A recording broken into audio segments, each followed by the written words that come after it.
Hello, everybody, and welcome back to the greatest live show of all time. That is right, everybody. Now, today we're going to be talking about the Wilbur Soot allegations. And believe it or not, I actually am going in with a completely fresh mind. Think of me as like a blank slate, somebody that doesn't really have all the information going into this. An investigation, if you will.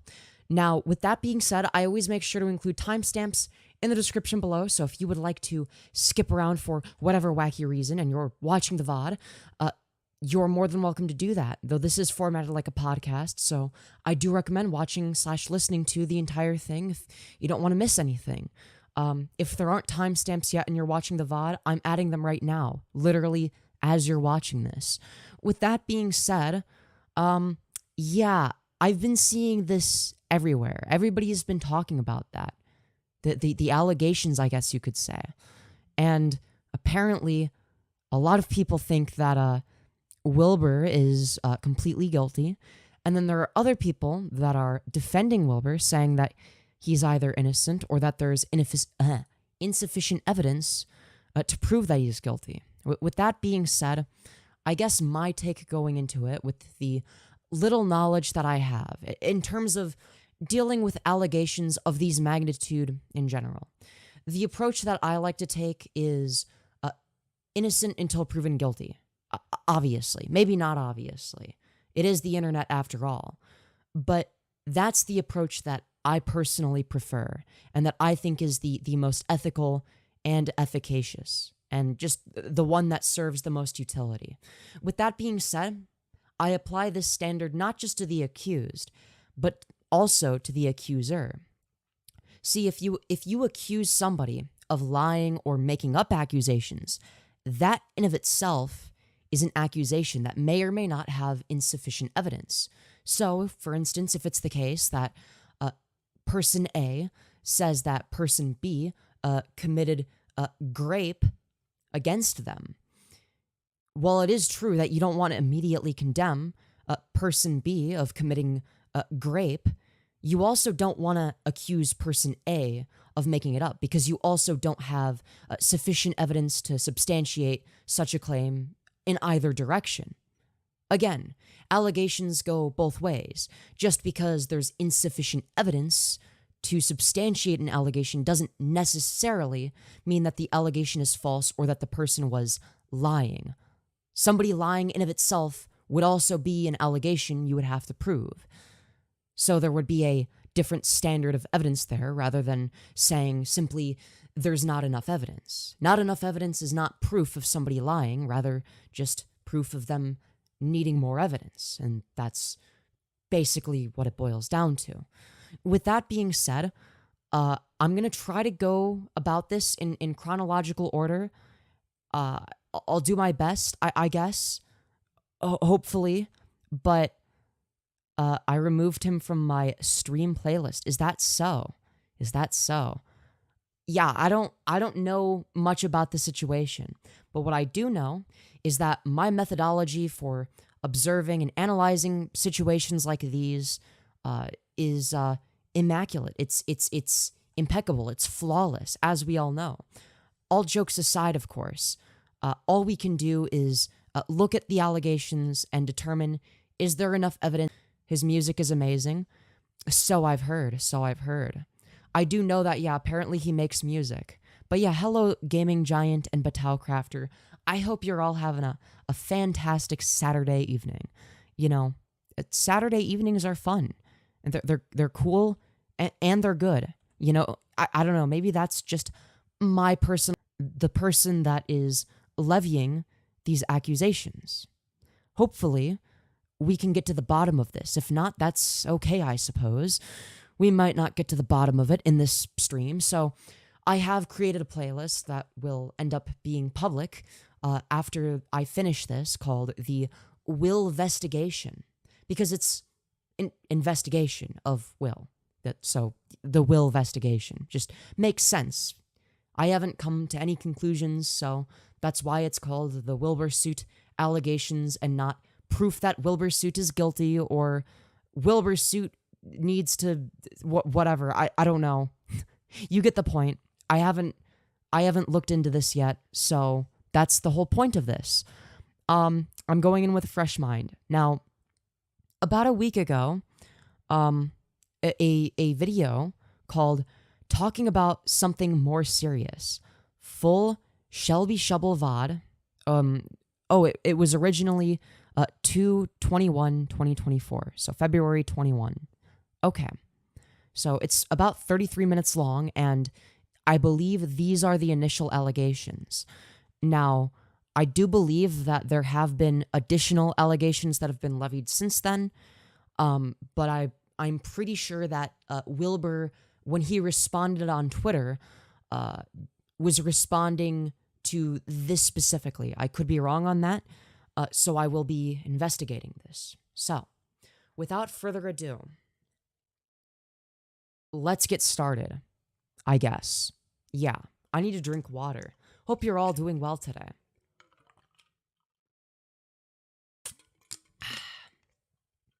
Always drink water. H2O is good.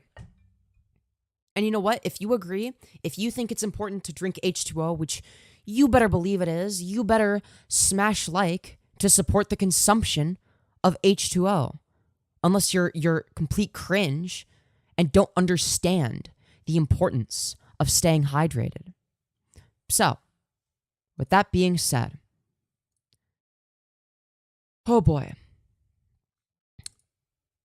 So, all right. This is the deleted clip above. I apologize for removing it. Wait, what's this? Sorry, I'm looking at different stuff. So, I guess what we'll start with is, actually, we'll start with a 2-minute Dr. Pepper is better than water. Nuh-uh. Water is better for staying hydrated, okay?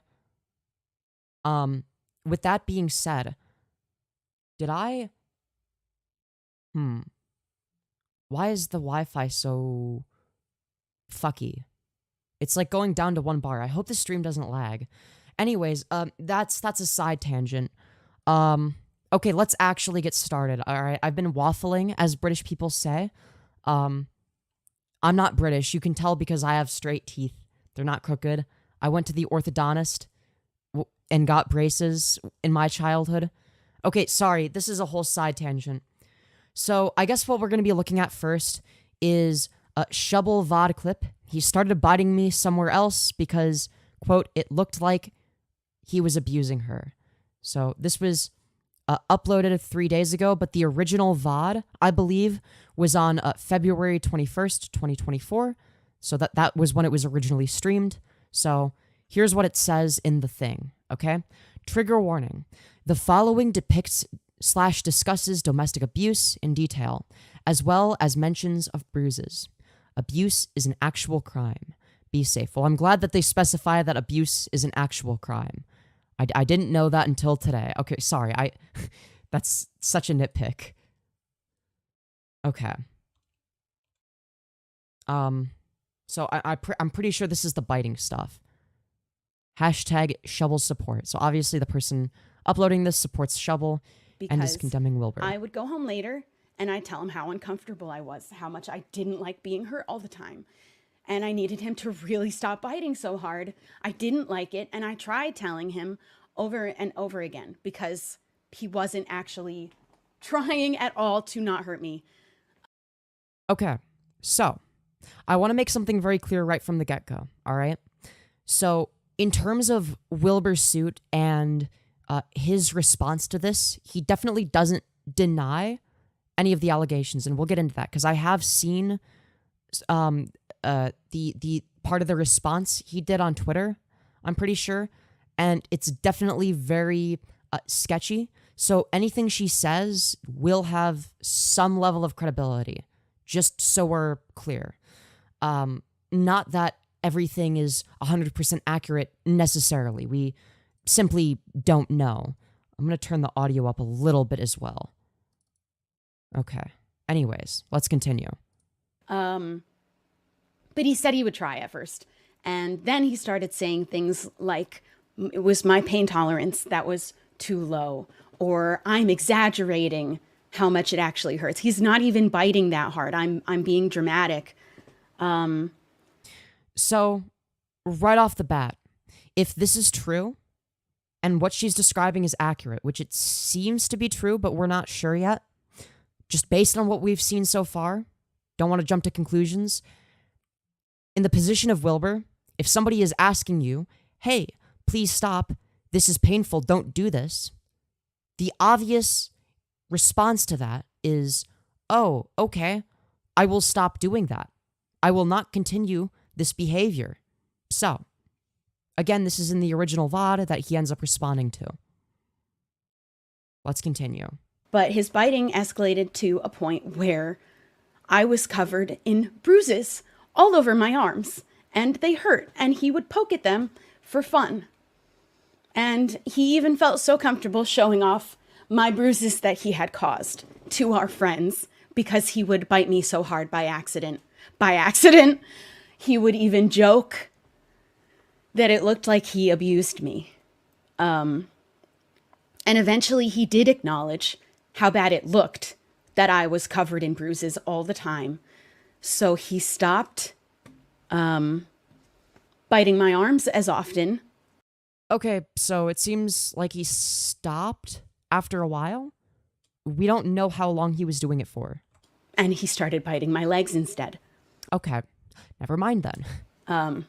And it was in the last couple of months of the relationship that every time he bit me, it was until I needed to use this safe word.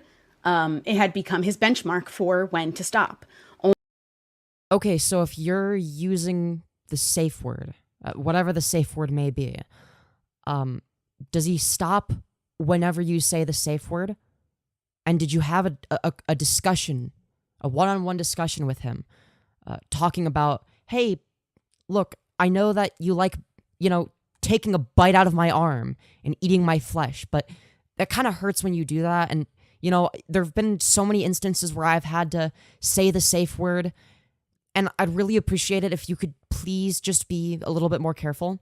So in terms of communication on her end, I'm not sure if she took that route or not, but that's going to be important. Only once I was definitely hurt, which meant I was being hurt every single day. Okay, so did you say the safe word when you were definitely hurt? And did you talk about this outside of when he was doing it and really getting into it or whatever? Because obviously, if you say the safe word, but you don't have like any discussions after the fact talking about, hey, please just in general don't do this, then there might be a little bit of a miscommunication there. Now, obviously, in Wilbur's position, if you do something over and over again and every single time you do it, it causes your partner to say the safe word, that might be a telltale sign to stop doing whatever it is that keeps causing her to say the safe word. And you should definitely ask, okay, should I not bite this hard in the future? Do I need to be more careful, etc.? So again, this could be I guess a miscommunication on both ends that both parties would be partially responsible for. We don't know who's responsible for what yet. All we know is that there was definitely something going on. Multiple times a day for all of the days that we spent together in person. Okay, so if it's multiple times a day, how often did you tell him to stop? And did you have like a serious sit-down conversation, not in the moment saying the safe word even necessarily, but just a serious conversation about boundaries and telling him, hey, here are my boundaries. Now, I'm not saying that she is solely responsible for establishing boundaries. Like, obviously, Wilbur is somebody that should be able to recognize, hey, if I keep doing this over and over again, and this seems to be causing harm every single time, maybe I shouldn't do this. But it is important in general, especially if you're in a relationship, regardless of what end of the coin you're on, to establish certain boundaries, right? And when I asked him to stop again, this time he said, this is who he is. He isn't going to change. Okay, so this is who he is. He isn't going to change. So the answer to stopping would be no. So I think something that I'm going to do is I am going to take a few notes, okay? So, in terms of allegations. So, right now we have biting extremely hard multiple times a day, okay? So that's the first allegation.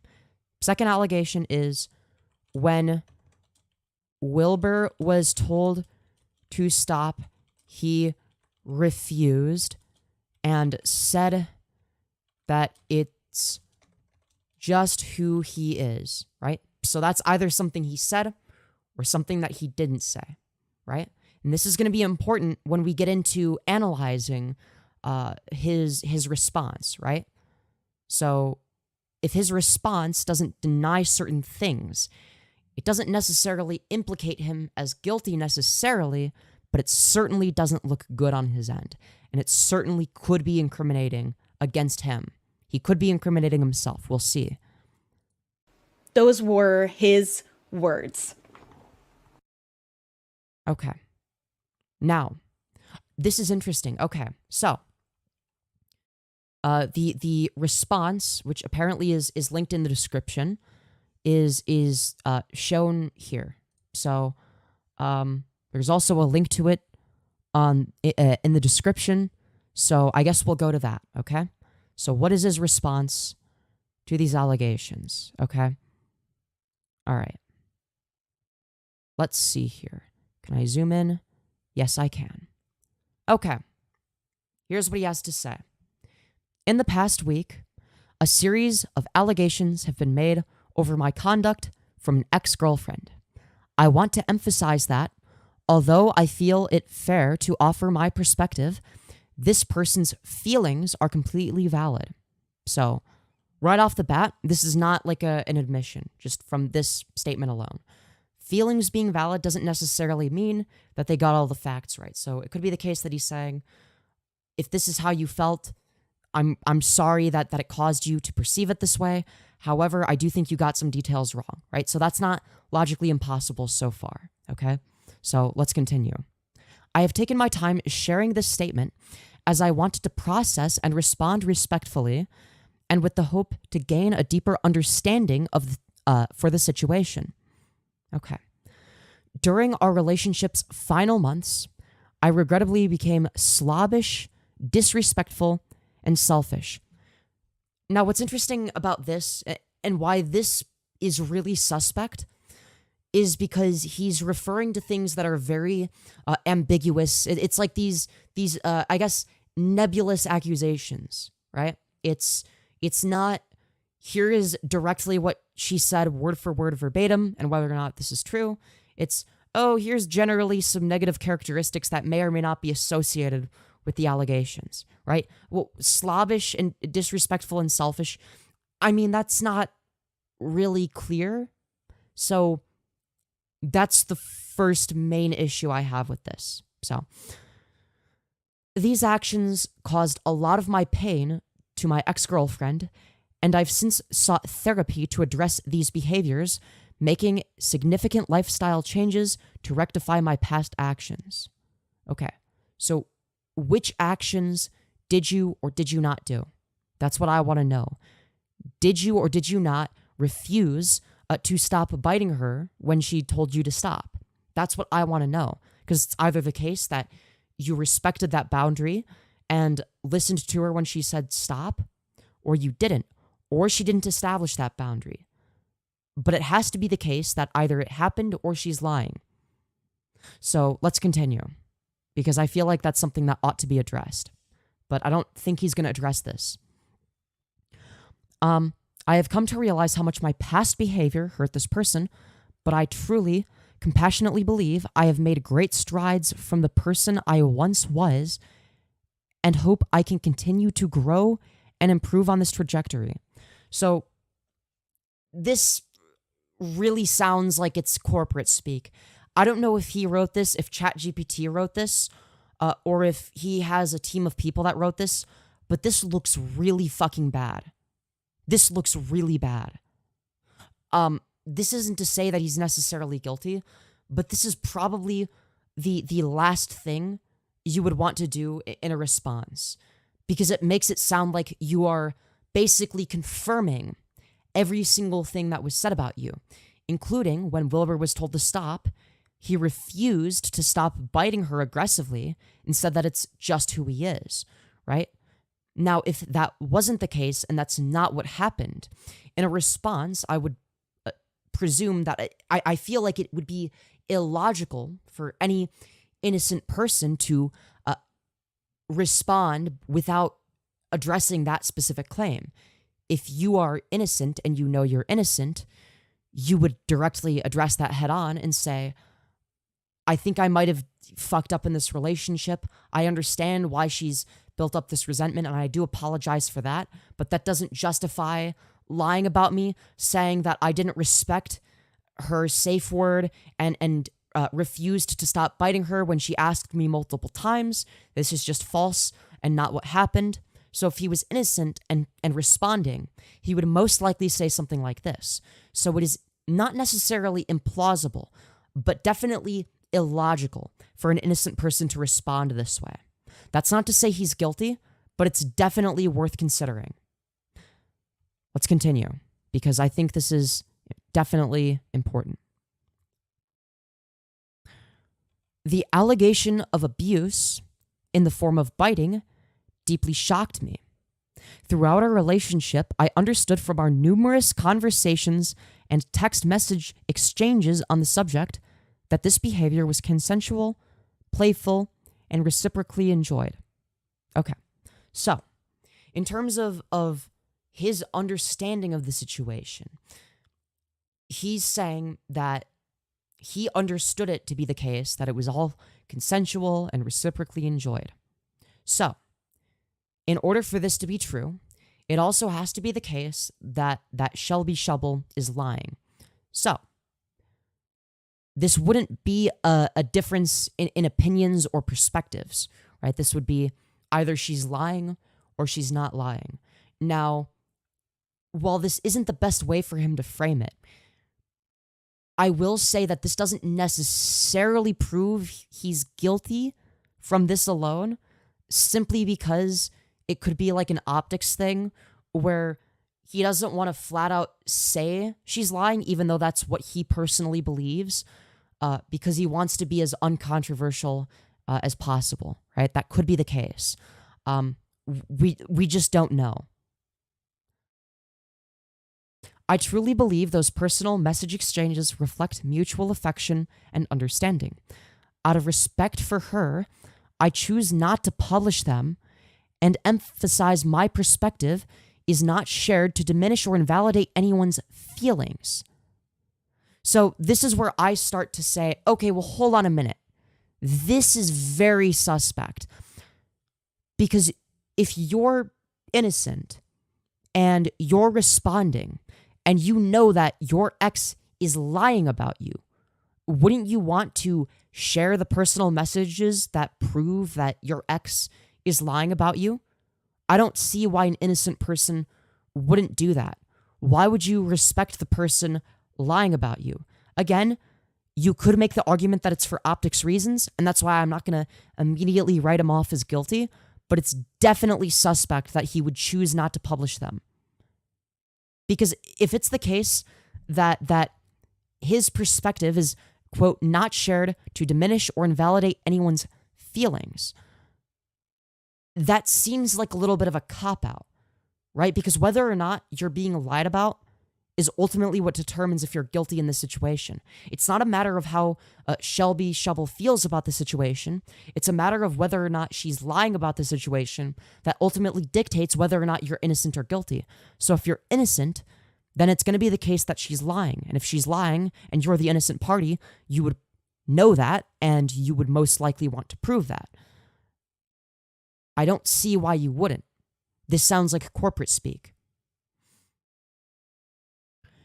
Let's continue.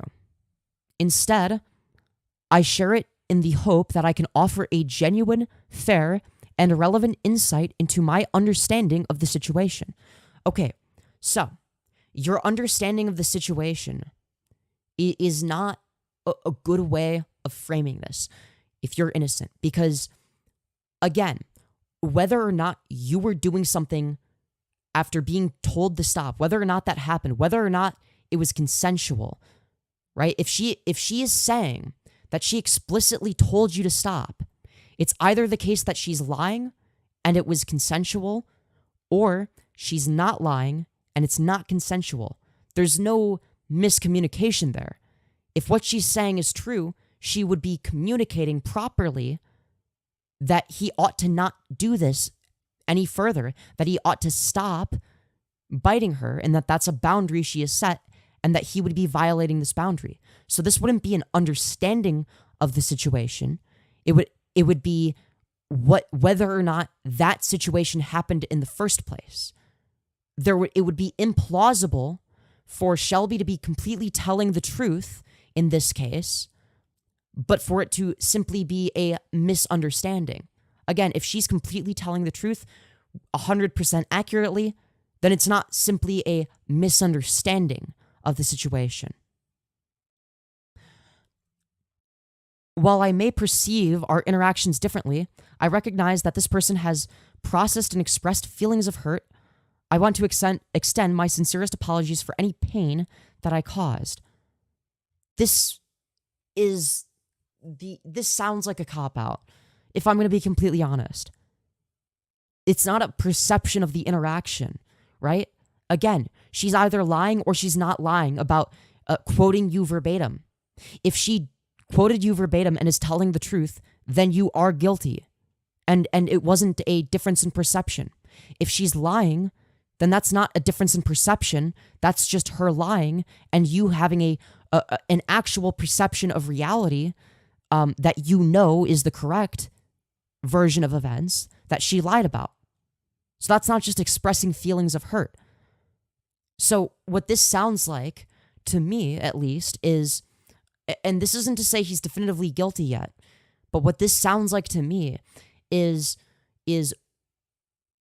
Shelby is expressing the fact that, hey, I didn't like that you did this thing non-consensually. I kept telling you to stop. And, you kept biting me multiple times a day. I kept saying the safe word. I kept talking about this and you just didn't stop. And then his response to this is, I'm sorry you felt that way, which is insufficient. This isn't a satisfactory response for anybody. Now, again, the reason he could be obfuscating simply because he's trying to be really careful with his words. But if that's the case, I feel like it would make more sense to just, I don't know, not respond, right? Evening, who the what allegation now? Already in vodka, AI written apology, true. Safe word violation, that's a big no-no. Yeah. The fact that in his response he wouldn't deny that explicitly or outright is very sketchy, because I feel like an innocent party would deny that.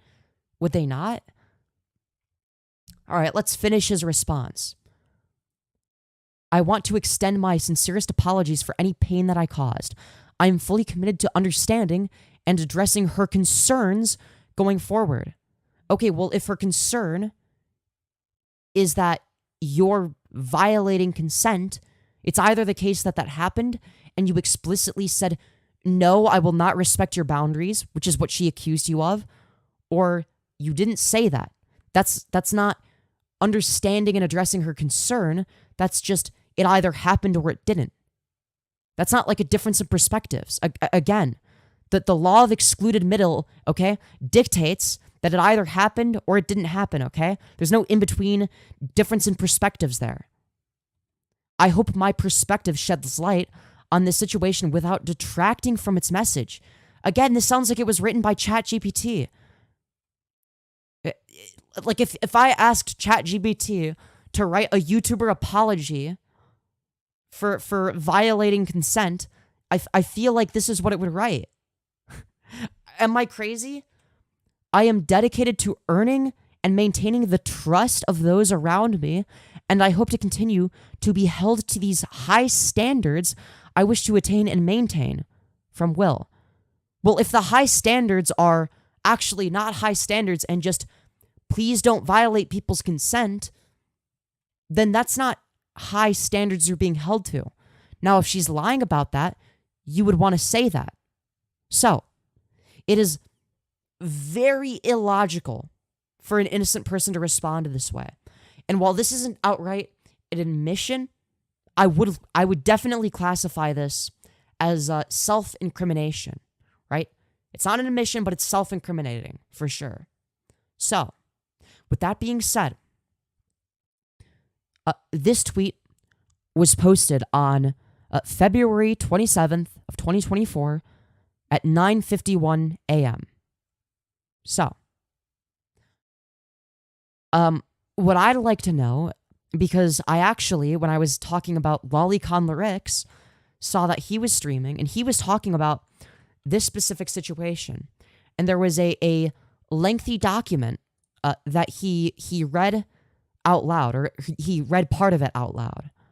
And I'm not sure if it's the case that I'm not sure when that was released, because that's really important. That's really important. Is there a link to the document anywhere? Common Lerix L? Yeah, the problem I had with Lerix wasn't that he was saying that there was insufficient evidence either. It was that it was that he was accusing Shelby of lying, which there's also not sufficient evidence for. It's literally just false allegations, but like in the opposite direction. It's fucking stupid. Nah, seriously, it doesn't show any personality. He definitely didn't write it. It's probably his lawyer or whatever. Yeah, which I don't know. I would argue that actually makes him less guilty, I think. So I'm not sure though. If I can find the what is it, the Google document or whatever, if I can find that, that's what I want to know about. So, what is this? Is this Dude, it's a Trojan. Is this a twit longer?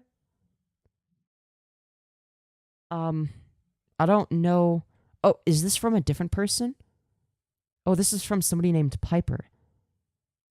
Okay. I don't know if those are credible or not.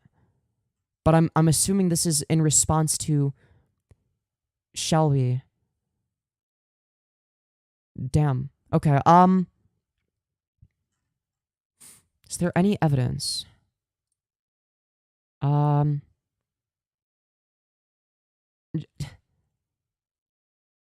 Jalyn, I'm not a bottom. Shut up.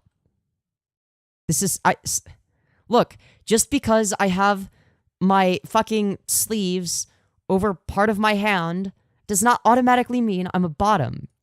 Stop telling me to admit it, you fucking bastard. Typical bottom response, no. I'm a switch according to this. I am a bottom? Okay. Interesting. Anyways, this doesn't prove that I'm a bottom. It's fake news, okay? Fuck you.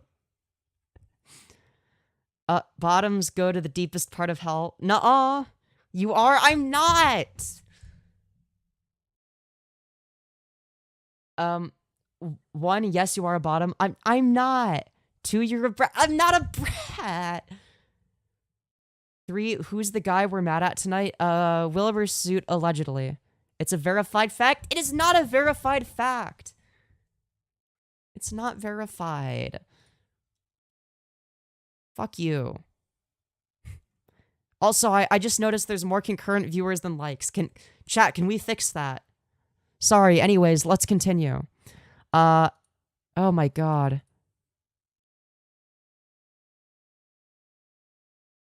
Let me find the thingy, okay? So, on it. Hell yeah. Anyways, we're gonna be watching the Shelby Shubble VOD, the full thing from February 21st, 2024. So again, these are things that Wilbur has not outright denied in his response, which is very sketchy, to say the very least. And it's called Talking About Something More Serious. So it's about 33 minutes long. So it says loading stream. I don't want to watch that. Why is that? Why would you include that? You can Silly hear it, so I'm goose. just going to turn it off. Hello. Hi. Welcome. We are in emote only because I'm just going to be talking today. And Howdy. then I'm going to go. Yeah, it was very, very low. I'm sorry. There's no need. The maximum quality is 360p. My apologies. It felt weird leaving you in silence, but I'm here, so. Hello. I want to talk about something today that. Bedlam's son says, hit the like if you think Femyoz should be a bottom in bondage. Thumbs up to be depraved. Fuck you. Shut up. Okay, if that means I get more likes, then smash like, I guess. Okay? Fuck you. Very nervous. I feel sweaty. I had a sweater on. I had to take it off. I'm going to try and I wrote down pretty much everything I think that I want to say to keep track of sort of all the points that I want to make sure I don't forget anything. So I will be reading from something Okay. a good portion of the time, but not 100% of the time. And I just wanted to make sure I got all of my thoughts down in words ahead of time. I really like writing down my thoughts. So I did that. Admission entered into record? Nuh-uh. Oh, hold on. Can I turn ads off? I did not admit to being a bottom. I think that maybe we turn ads off today. How do I make that happen for just today? Should have had that already. I should have had that already. Actually, don't even know how to make that happen. You know what? That's just gonna have to be that way. I'm so sorry. Apology accepted. I'm all good. Yeah. You don't need okay. to? Today's just gonna be talking. I don't need to what? I'm just gonna start reading from what I wrote and go from there. I have a really big coffee. I'm gonna take a swig. Okay. And I have my water, and I'm gonna take a swig of that. You must be very thirsty. Admit you're a bottom? Well, no, I'm not. I'm not a bottom. Shut up.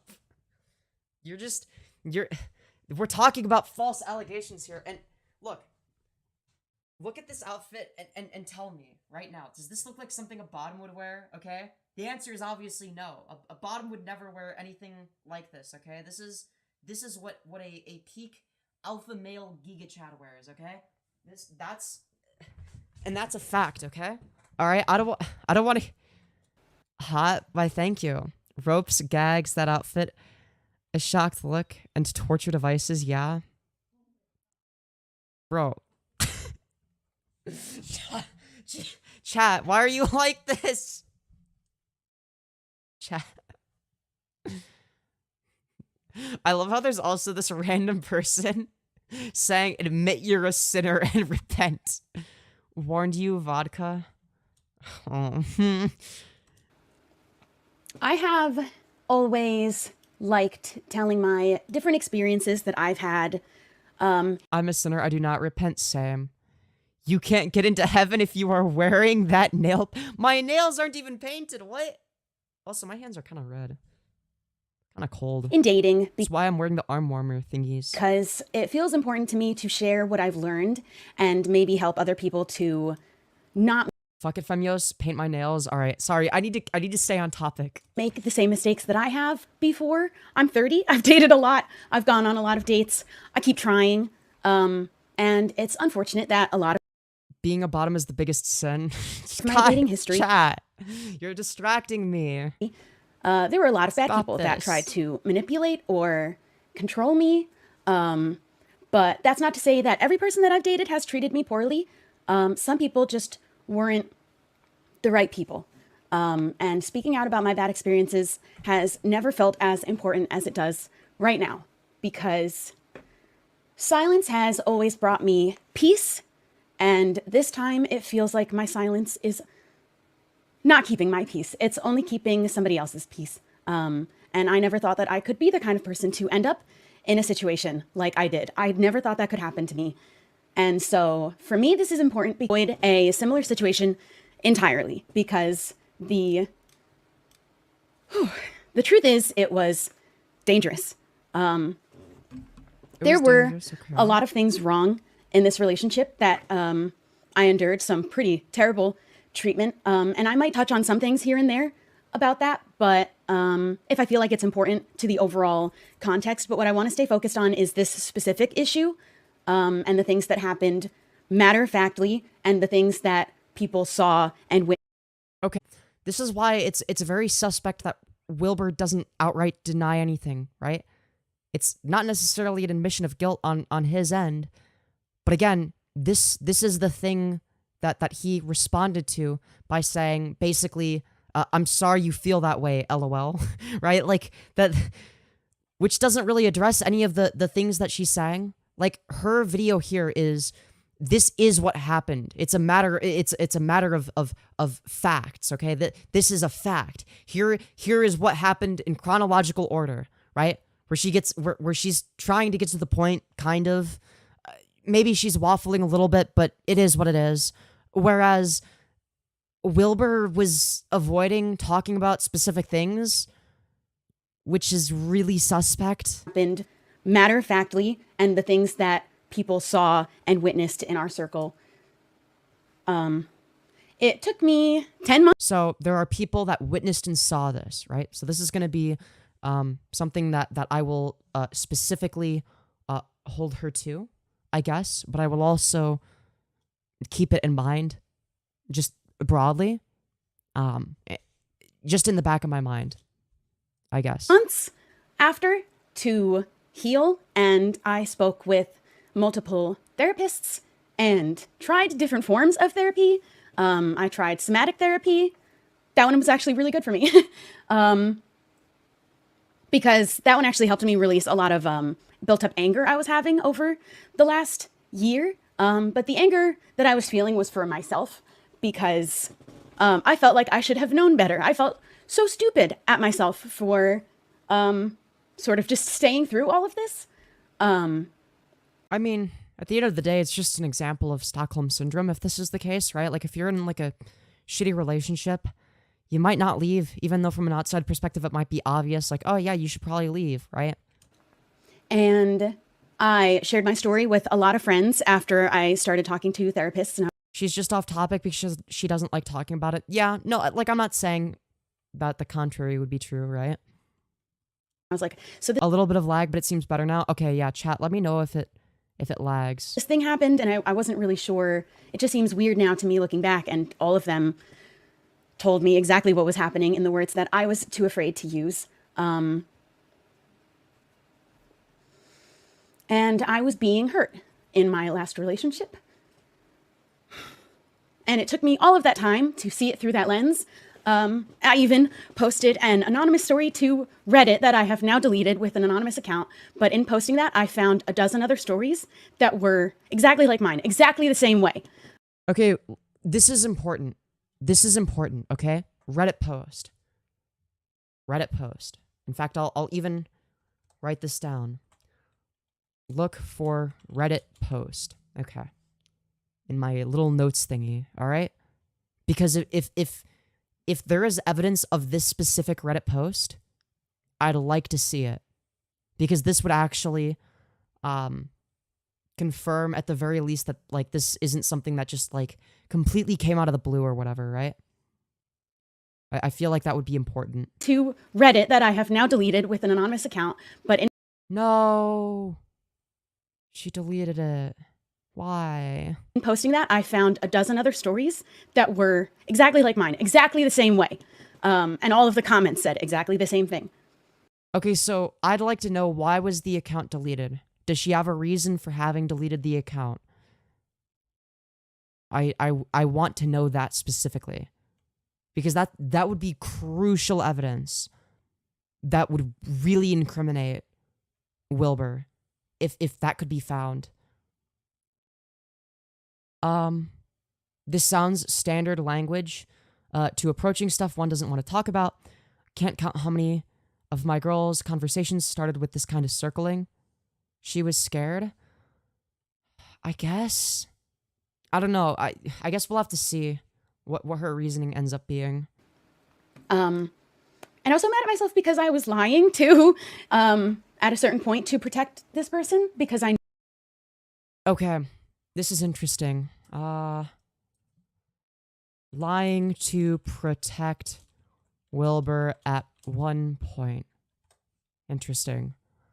Feels real in how she's talking about it.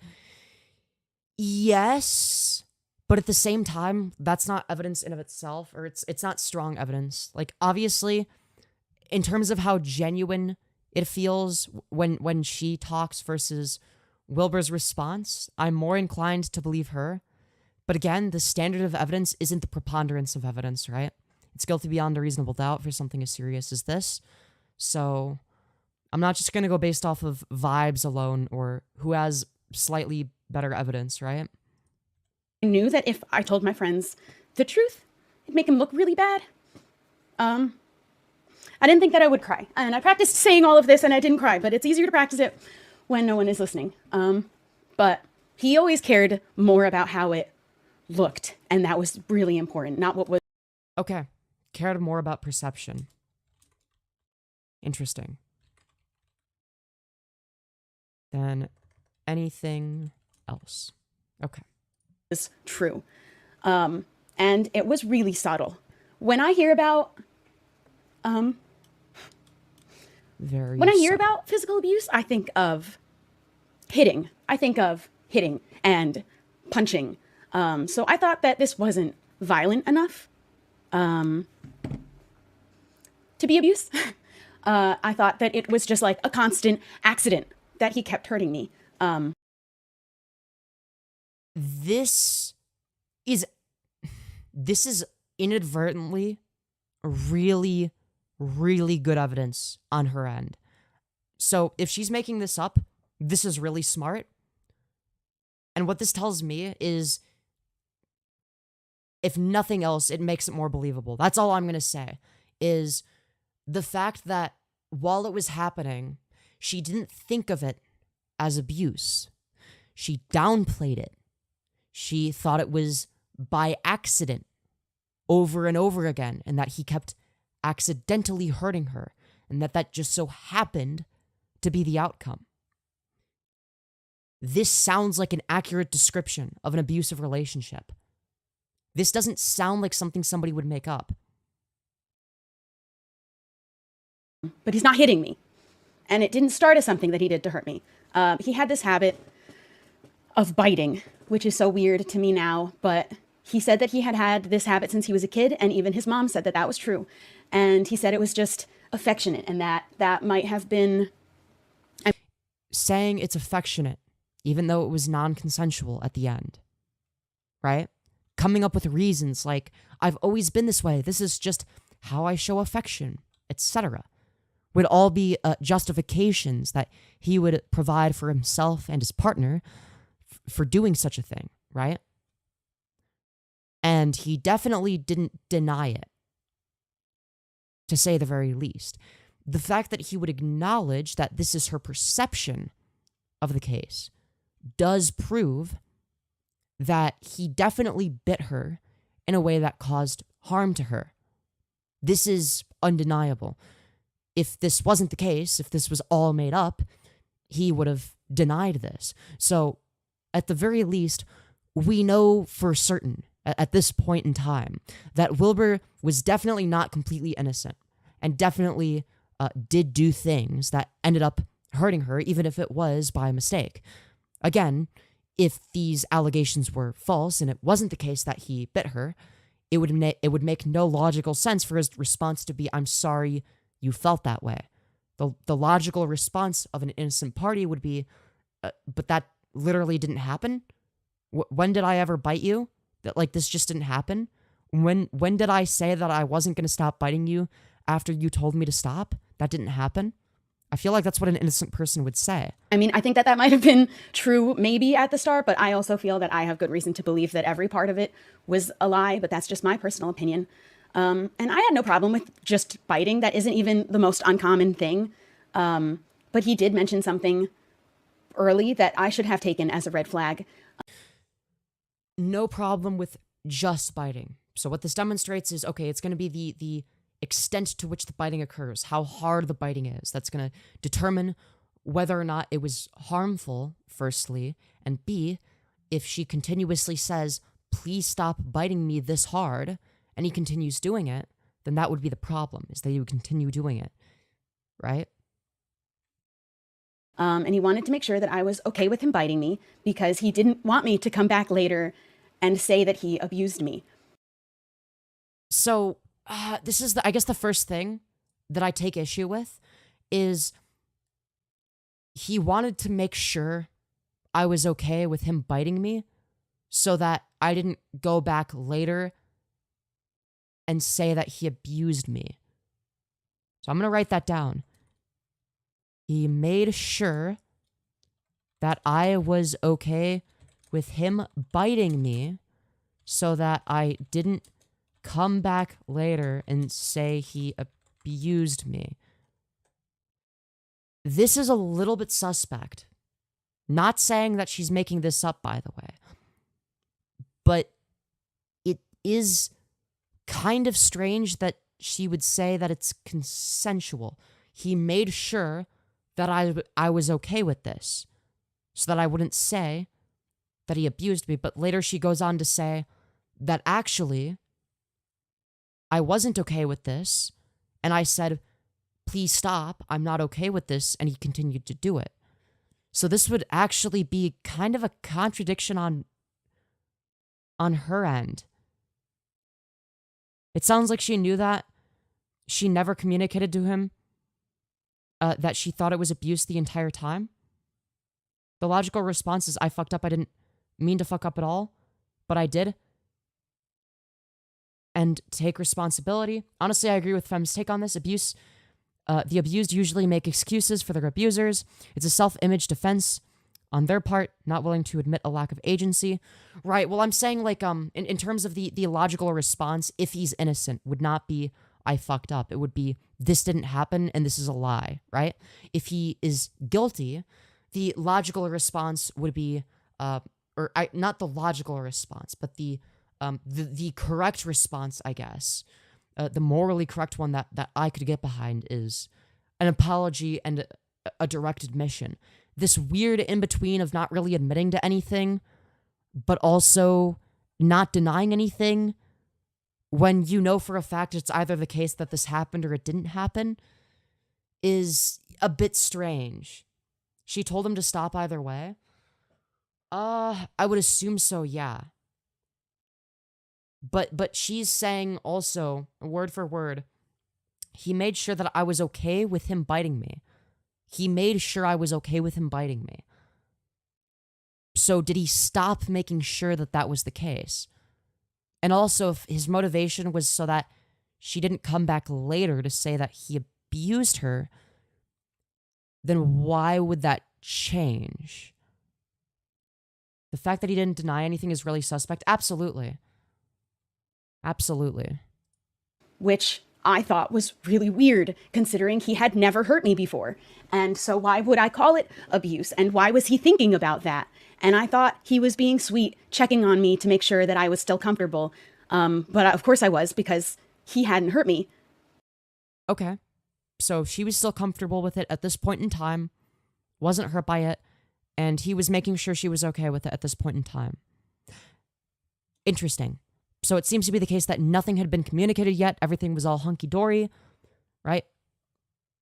But it could be the case that Wilbur changes this behavior, right? Oftentimes what abusers will do, not saying he definitively is or isn't, but oftentimes what abusers will do is they'll start out being really considerate in order to gain your trust in whatever regard it may be, right?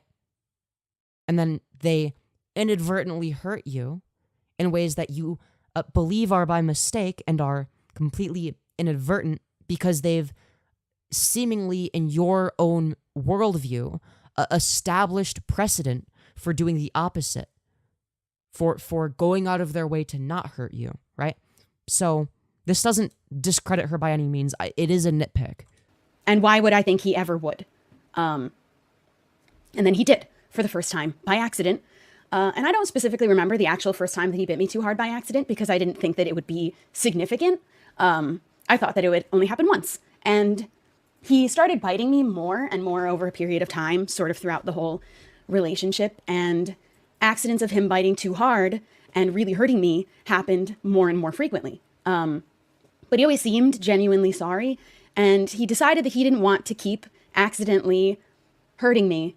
So we were going to use a safe word. So he could learn where my limit was, where my pain tolerance ended. And saying that out loud now doesn't sound like that's not very sound logic. But at the time, I mean, I guess it is good to have a safe word for something like that, right? I mean, at the end of the day, yeah, I don't know. I thought he cared about not hurting me. But in reality, it's like, why are you biting so hard? And why do you have to bite so hard? And it shouldn't be that hard of a problem to stop. If he continuously does it after being told to stop, then it's not him accidentally hurting her anymore inadvertently. It's, if nothing else, at the very least, a disregard for her experience, if nothing else, right? That shouldn't be that hard. And he disguised it as this really quirky part of our relationship and was so comfortable sharing it with his friends to the point that he would do it in front of them. He thought it was this really funny story to tell and a good bit to take my arm and bite me in front of everybody until I literally shout in pain. And then I have to laugh it off because I'm so embarrassed and I don't want to cause a scene in front of all of our friends. And I'm sure everyone was a little bit uncomfortable, but as long as I was saying that it was fine, nobody really felt like they needed to be concerned. And this is definitely plausible, right? This is definitely plausible. The whole feeling like you need to defend them in public because you don't want to make them look bad because it's somebody you care about. That, I could see that happening for sure. And that's not anybody's fault because I was lying. I was lying and it wasn't fine because I would go home later and I'd tell him how uncomfortable I was, how much I didn't like being hurt all the time. So this is really important. All right, let's play this again. I was lying. I was lying and it wasn't fine because I would go home later and I'd tell him how uncomfortable I was, how much I I would go home later and tell him how uncomfortable I was. didn't like being hurt all the time. I didn't like being hurt all the time. We went home and I told him I was really uncomfortable and didn't like being hurt all the time. So this is going to be an example of something that either did or didn't happen, right? They either did have this conversation or they didn't have this conversation. And if they did, and it's the case that Wilbur continued to do the thing that they had a conversation about, it would be a violation of consent, right? And I needed him to really stop biting so hard. I didn't like it, and I tried telling him over and over again because I tried telling him over and over again. This is important, right? Tried telling him over and over again. Again, this is an unambiguous, clear cut. It's either the case that this happened or it didn't happen, right? he asked him to stop again. This time he said, "This is who he is. He isn't going to change." And this is the other thing that I ended up writing down. Biting extremely hard multiple times a day. When Wilbur was told to stop, he refused and said it's just who he is. Right? Again, another example of something that either happened or didn't happen. If you're an innocent party and that didn't happen, then why would you not directly address it and say that it didn't happen and that this is made up? And if it did happen, then he is, by definition, a guilty party. So there wouldn't be like an in-between state of we don't know if that's the case. Those were his words. And I remember a lot of specifically his words about certain things, especially at the end, because I'm good at remembering words. And especially his wording, I became really good at remembering because he was constantly contradicting himself. And I would notice, but most of the time it wasn't worth picking a fight over. But he would fight me on it sometimes because I would point it out. And would fight me on it sometimes, okay? Would fight me on it sometimes. Interesting. He would insist that he had never said the thing that he said. He definitely did say.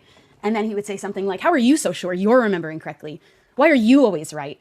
And he definitely said the things that I heard him say. And other people. So this is a description of gaslighting, of saying one thing and then basically lying about it, right?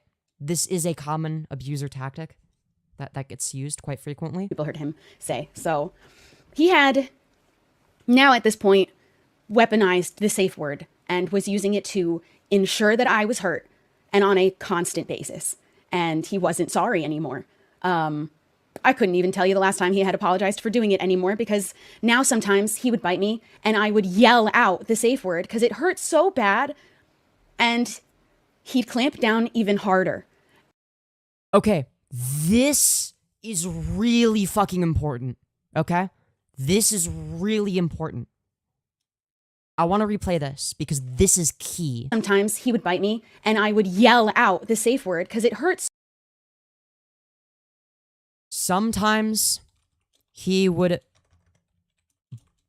bite me and I would yell out the safe word. So bad. And hold on. Sorry. I would yell out the safe word because it hurts so bad. Because it hurts so bad. I'm writing stuff down. And he'd clamp down even harder. He'd clamp down even harder. Clamp down even harder. This is key. It's either the case that he did or he didn't clamp down even harder. So if he didn't do that and he's innocent, he would deny it. He didn't deny it in his response. This isn't a matter of whether or not there is a difference in perspectives, right? This is either something that happened or something that didn't happen, right? Again, anything else would be a violation of the law of excluded middle, right? It's just completely illogical, right? It's not logically possible. Murder. And just for a second, just for good measure, before letting go, and sometimes I'd say the safe word and he'd grind his teeth down on my skin. I'd say the safe word and he'd grind his teeth down on my skin. Again, this either happened or it didn't happen. If they've established a safe word and she says the safe word while he's biting her and then he does it harder, then it's going to be the case that if you're an innocent party and that didn't happen, you would say something.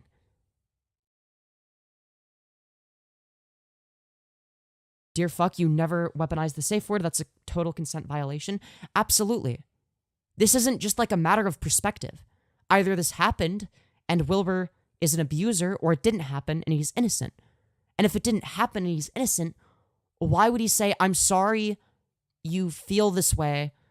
And it's a difference in perspectives if somebody is lying about him committing abuse. This doesn't make any sense. It is completely illogical for an innocent party to respond the way that Wilbur did. If true, this is clearly abuse. Yeah, exactly. So either she's lying and saying that abuse that didn't happen happened, and his response to it, which is completely illogical, is I'm sorry that you had a different perspective, and I don't want to invalidate any of the things that were said, even though some of them would be lies if I'm innocent, right? So it doesn't make sense for an innocent party to respond that way. Remember to hit like if Femyoz is a bottom. I'm not a bottom. Shut up. You don't have any evidence. Look. Shut up. And sometimes he'd smile after. Like a gloating grin. And sometimes he'd smile after. Like a gloating grin. Again, that either happened or it didn't. He'd smile after like a gloating grin. Again, the law of excluded middle dictates that this either happened or it didn't happen. There's no miscommunication there. This either is or isn't an accurate series of events. If it's not, then she's a liar, and there's no logical reason for an innocent party to validate that. It doesn't make any sense. And during this time, I was filled with so much anxiety all the time that I was constantly nauseous, gagging daily, on occasion throwing up because of the pit that was in my stomach. I never told him about that, though. I was going and running away quietly to throw up in the toilet and rejoin our group of friends. Okay, so this would be an example of how it may have affected her, but this obviously doesn't make this doesn't add anything to the allegations other than, oh, okay, if true, that's how it affected her. That's obviously bad. Obviously, Wilbur wouldn't know that. But I felt so unwanted and ignored. And I would tell him that, and then I mean, I buy her story. She doesn't have the tells for lying here. Oh yeah, no, it doesn't. It definitely doesn't feel like she is lying, right? I can analyze this critically without saying like, I think she's lying. I think she's telling the truth, but at the same time, right? Like I still have like a high standard of evidence, right? If I'm gonna say something about somebody else being guilty, right? The situation sucks. Hopefully she has enough evidence of the events. Yeah. Her account is incredibly detailed for it to be a lie. I guess, but lies can be detailed as well, right? You could theoretically make an extremely detailed lie that doesn't contradict itself, that's completely internally consistent. Something that could have been constructed after months of research into different forms of abuse, right? he would reassure me that he wanted to be together and he loved me. He loved me more than I loved him, even. He would always insist that that was true, like that. I love you more. But he was like really serious about it. And looking back, I do believe that the way I was swept off my feet at the beginning of this relationship was 100% love bombing. And interesting. I buy her as if not totally accurate, at least being consistent with the events of her experience. Oh yeah, she's more logically consistent than Wilbur for sure, right? So if we're judging this entirely based on like the preponderance of evidence, and that's like the standard of evidence, then Wilbur is already completely guilty, right? I just have a little bit of a higher standard of evidence before I feel comfortable saying definitively that something happened. But it seems like it's logically, but I don't know, because I feel like it's basically implausible that an innocent person would respond the way he did. It doesn't make any logical sense. The only other explanation that could be used to defend him, which would still make him look retarded, but technically it's possible, is that he didn't write his response and he had a team of people do it for him. Or he had like a lawyer do it, or something like that. In which case it would just incriminate his team or lawyer or whoever else wrote it for doing a shitty job. That would be the only possible case scenario in which he's innocent. Which is reasonable enough, because it definitely doesn't feel like it was written by an actual person. So there's a good chance he didn't write it. But that seems to be like the only possible case scenario in which he's innocent, is he was not actually the one that wrote that. Otherwise, he's definitely guilty if he wrote that. And now, in terms of whether or not he admits to writing it or lies about writing it, right? Like if you release that response that you didn't write or whatever, like you're obviously, there's a good chance for optics reasons that you might lie and say that you wrote the response when you didn't. Right? And then you might feel the need to double down. But that would just be like a bad strategic idea rather than self-incrimination, though it could be used as self-incrimination. Yeah, I don't know. And we were friends for a time. At least people would have thought that, actually. But I use the word friend very loosely because we had actually never spoke to each other outside of group chats we were in together when, like, a handful of times throughout the whole time that we knew each other, but did not talk to each other. So I wouldn't have even called him my friend until he found out I was single, waited a few weeks to reach out, and then we started a friendship. And then that friendship turned romantic. And then he made these huge romantic gestures. He wrote me the most beautiful love letter that I had ever read. He called me his soulmate. He talked about forever 1 month in. He told me he hadn't been in a relationship in 5 years. He thought he could never find love again before he met me. He said he wanted. This sounds like things that my emotionally abusive ex said. Not to say that this is abuse in of itself, by the way. It's just, it just rings a bell in my mind. It's like, oh shit, this sounds familiar.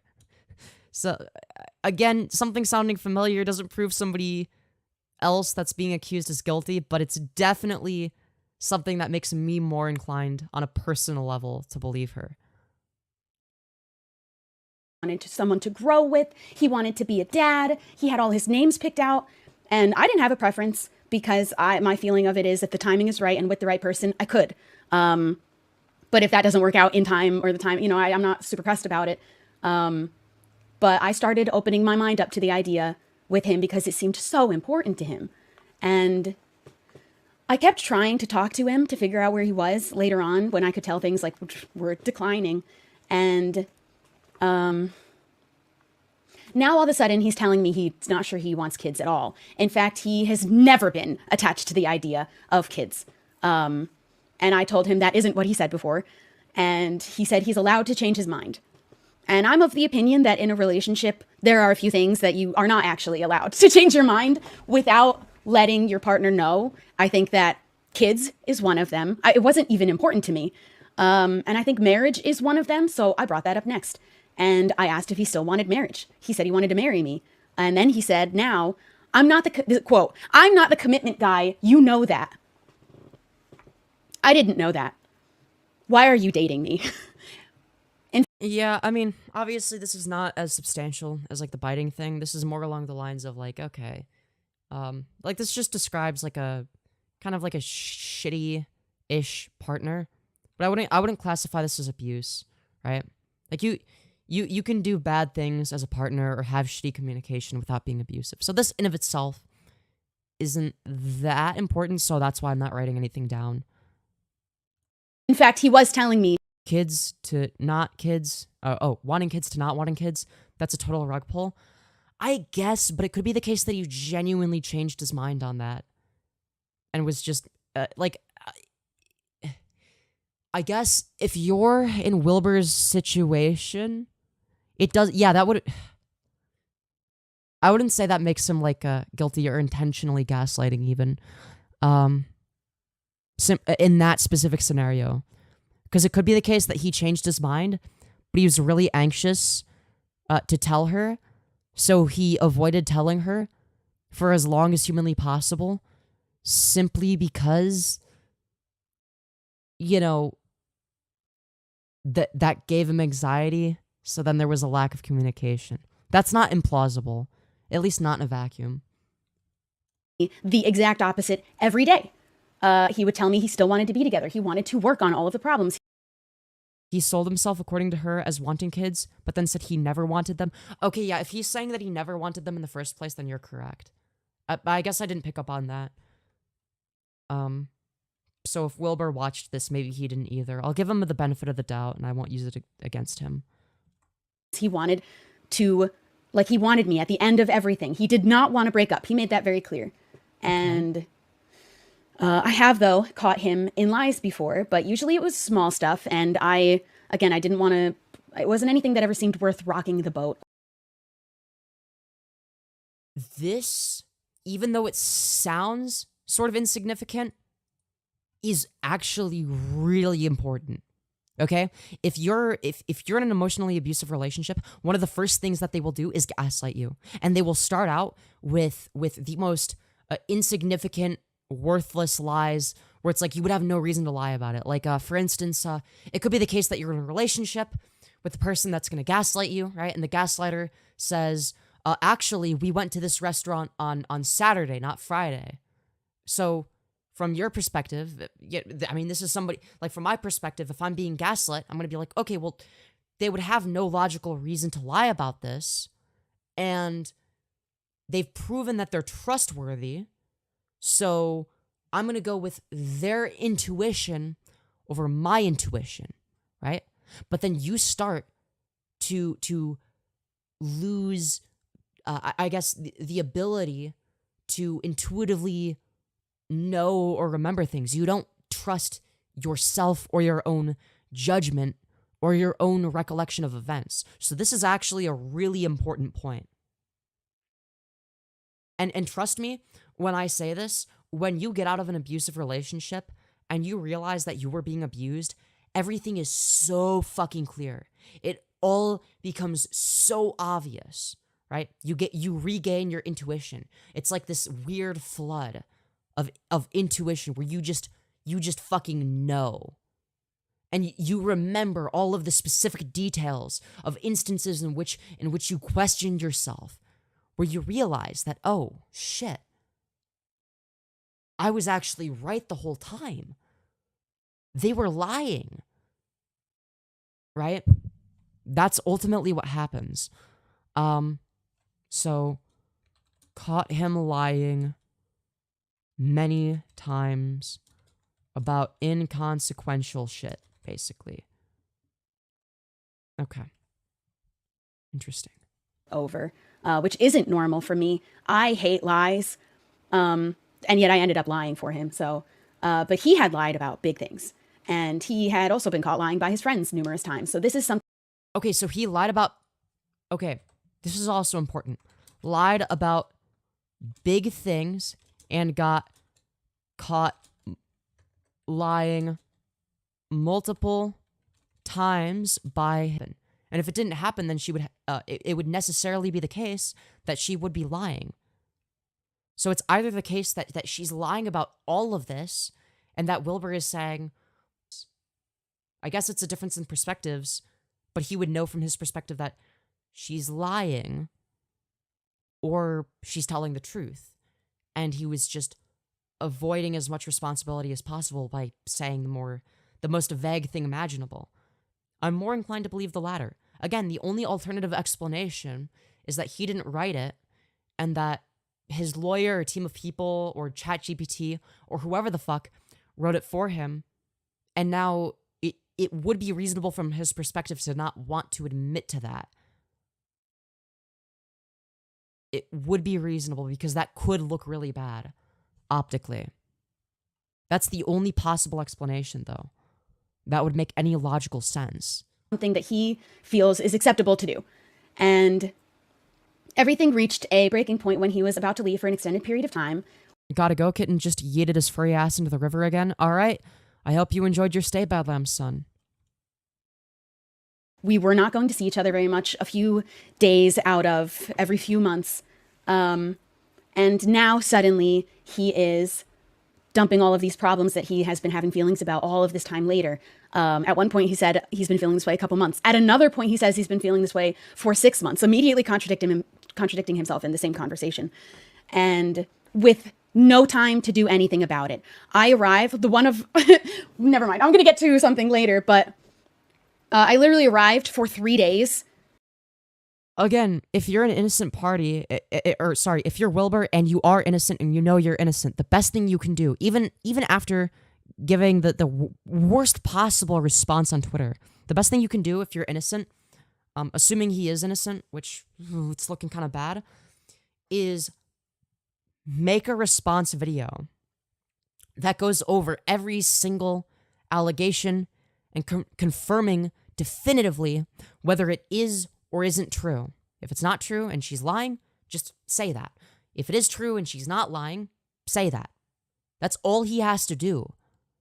I feel like only a guilty person would have a logical reason to obfuscate. It doesn't make any logical sense for an innocent person to do that. An innocent person would most likely be very clear and straight to the point, and would confirm or deny each individual proposition, each propositional statement that Shelby Shubble is making here, right? I mean, her video right here is full of propositional statements where, if they are true, then it is necessarily the case that he is an abuser. If it is not true, then it is necessarily the case that she is lying. There is no middle ground there. That would be a violation of the laws of logic to claim otherwise, to claim that there is some sort of middle ground. For this conversation to happen and then leave. My cat just woke up and she's not usually awake right now. Hi, my love. I need to stop leaning into my fucking computer. That's why I have my microphone covering my face half the time. It's supposed to be higher so I have better posture. My bad. Her dinner time. I should have fed her early. I'm getting tired. So no time to fix any of the problems all of a sudden because there are 3 days before he leaves. And he insisted he did not want to break up. And so he was expecting me to have a solution somehow magically, and I gave a number of solutions that... Interesting. The fact that he hasn't gone public about it, if he is innocent, is weird unless his lawyers are just advising against it. Yes, but it would also be the case that if his lawyers were advising against it, it doesn't make much sense that he would respond the way he did. But I don't know. Like, again, the only plausible explanation of a scenario in which he's innocent is he didn't write the response, and his lawyers are telling him to not talk about it so that he doesn't incriminate himself. That could also be why his response was so vague and not straight to the point, right? So it would be a matter of whether or not other people are having some sort of influence on the way in which he responds or doesn't respond and what he does or doesn't include. That is the only possible scenario in which he is innocent and she is lying, right?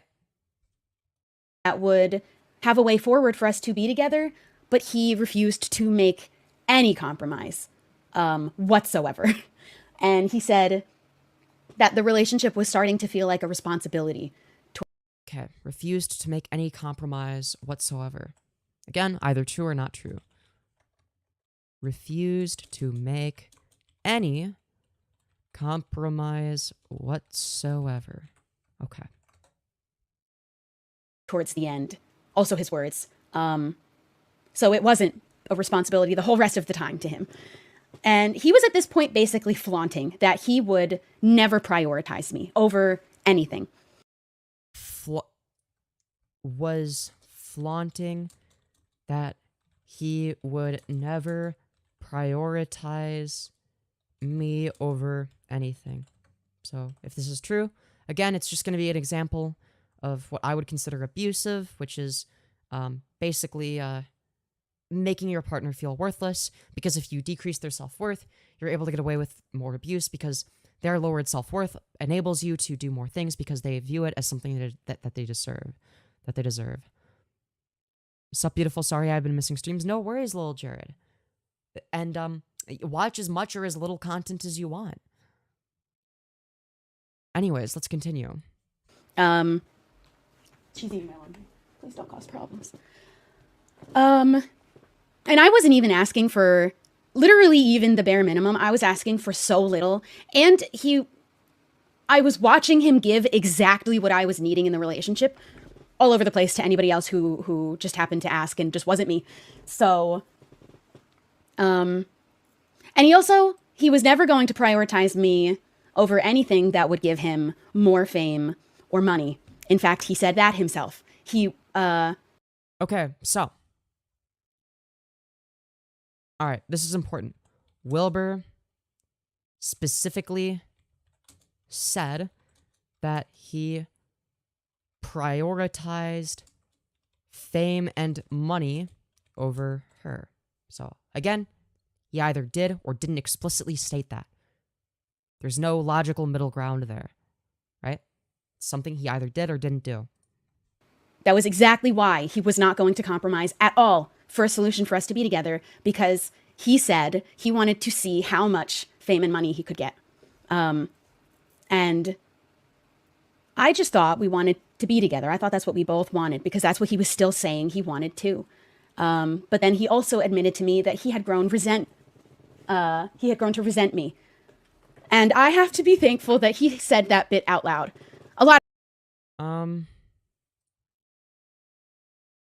Explicitly stated that he resents her out loud. Okay. Out of these bits, he said out loud, because that was the last push that I needed to get myself out. He had grown resentful, which I also pointed out that there was no reason. There was no reason to feel that way, and he admitted that there was no reason for him to feel that way either. I think that it was because I'm someone who can communicate how I feel. But I don't know. I think I have a lot of theories and reasons why I believe things happened the way that they did, and why he was lying all of the time. He was lying all of the time. Quote. All right. Again, something that either had to have happened or not happen. There's no middle ground, right? We don't know which one it is yet, but But he was resentful of me, was causing me physical harm every day, multiple times a day. Also, hello, Fembro. I'm probably not going to play Lethal Company tonight. I'm like, I barely have enough energy to do this stream. Despite me telling him over and over again to stop, he wasn't going to change, and he wasn't going to end over again. Sorry. Was resentful of me, was causing me physical harm every day, multiple times a day. Okay. It's causing me physical harm every day, multiple times a day. Okay. Despite me telling him over and over again. Despite me telling him over and over again To stop. He wasn't to stop. Okay. going to change. Okay. And he wasn't going to end the relationship. He was going to keep hurting me, and it was possibly going to escalate even further. So I broke up with him, and I didn't even want to. Okay.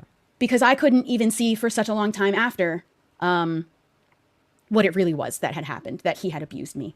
And in fact, we left things as we want to be friends, and he can never imagine not speaking to me again. Oh, fuck. This is giving me fucking deja vu. Jesus Christ. This... Oh, God. This is so fucking familiar to me. The whole let's continue being friends bit. Oh, God. Oh, God. Okay, I don't want to let my personal biases get in the way, though. So I'm not going to comment too much on that. Epios, yeah, sorry. I'm Epi. I can't help it. And then he never spoke to me again. Outside of like a couple of exchanges where I needed to ask for my clothes to be shipped. So at least I got my clothes back. I had a whole closet full.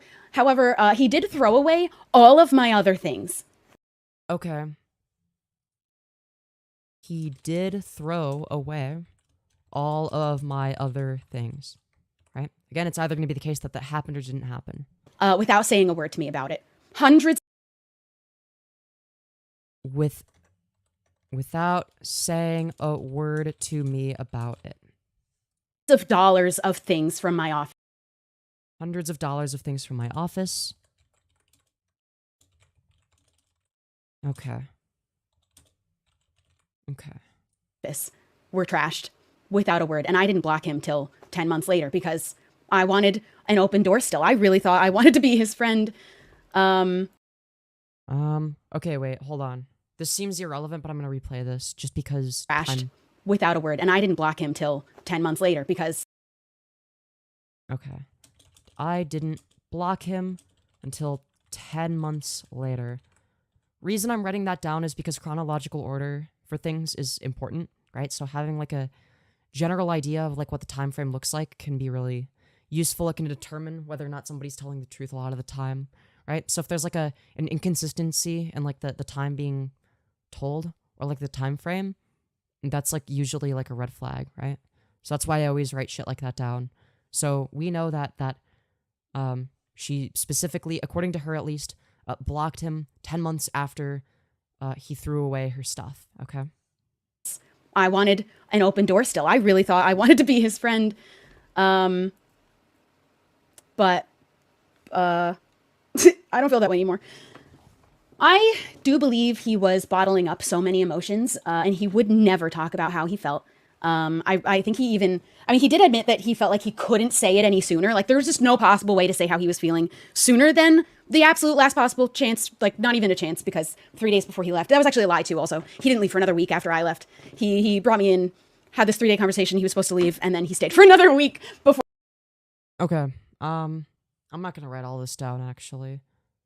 Well, should I write this down? Is this important to the time frame?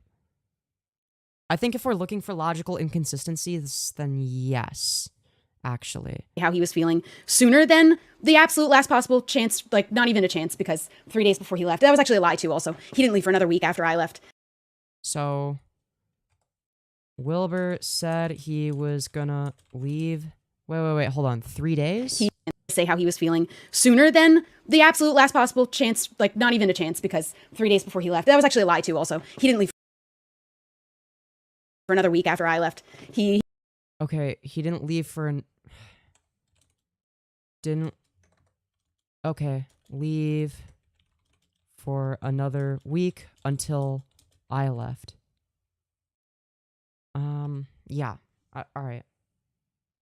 He brought me in, had this 3-day conversation. He was supposed to leave, and Brought me in and had this 3-day conversation until I was supposed to leave. I want to make sure I'm getting this all right.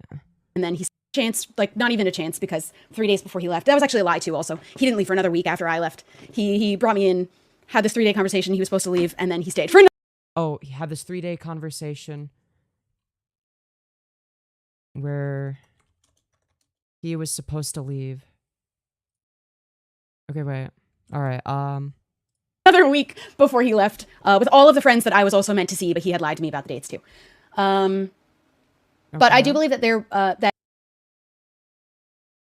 he lied to me about the dates too. Okay, so if there's any evidence of Wilbur specifically talking about like some sort of timeline, or the dates of certain things, and provably contradicting himself or getting things wrong, that's definitely going to point to evidence in favor of this story being credible. that he was bottling up so many emotions that he was taking it out on me physically. I believe there was a moment where he knew that he didn't want to be in the relationship anymore, and instead of just ending it, he tried to push me away any way he knew would hurt me. And he knew all of the ways that would hurt me the most. And he knew he was hurting me.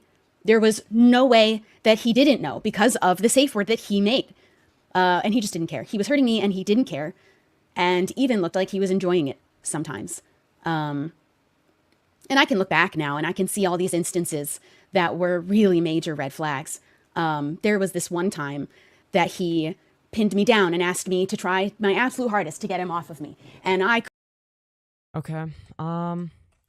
There was one time when he pinned me down. Honestly, it sounds kind of hot. couldn't do it. I'm sorry. That was not funny. That was really in poor taste. I need to not project what I would want done to me, okay? Flags. There was this one time that he pinned me down and asked me to... That he pinned me down and asked me to... try my absolute hardest to get him off of me. Try my absolute hardest to get him off of me. And I couldn't do it, obviously. And I couldn't do it, obviously. And he said something to make the point that he was so much stronger than me. And he said something to make point that he was so much stronger than me. Okay. That I wouldn't be able to fight him back. That I wouldn't be able to fight him back. Okay. It's gonna be so this specific situation is gonna be context dependent. Also, very bottom of you. Shut up, Lamau. We already know. I'm shut up. Chat. Fight back against what? What do you mean? You don't say shit like that to people? That's insane. And I was also sexually assaulted by my first boyfriend, and he knew that. He had stopped giving anything to the relationship, and he said that why was because he was just waiting for things to change on their own.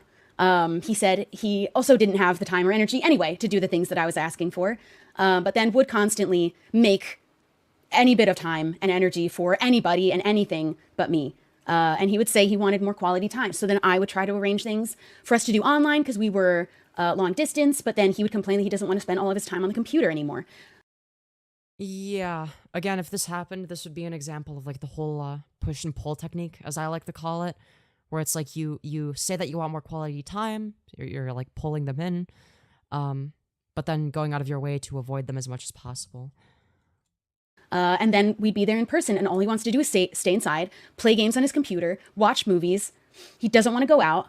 And I'm not saying any of this next part to be mean. He lived in filth like I have never seen. And I've seen filth. This. Okay. What's interesting is he lived in filth. So he definitely admitted to this because he called himself slobbish. So I would consider that enough to be an admission of guilt in that regard, for sure. This was the worst.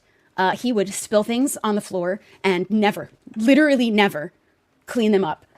He got an ant infestation once and wasn't going to do anything about it because he said, bugs are normal. Did nothing to fix an ant infestation that he caused. Normal in British houses. So I had to buy ant killer. And he wouldn't clean his bathroom for months and months and months, but would constantly complain about how bad it smelled. And I would tell him that's mold. It's mold. He'd complain about being tired all the time too.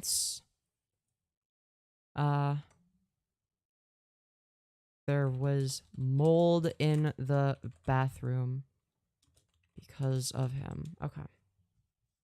Which I don't know if that was a lie or not, but mold will do that too. But he would insist that it wasn't somehow without having cleaned in months. But it's not mold. But he would insist it wasn't mold. Okay. When I met him, he was washing his clothes without detergent.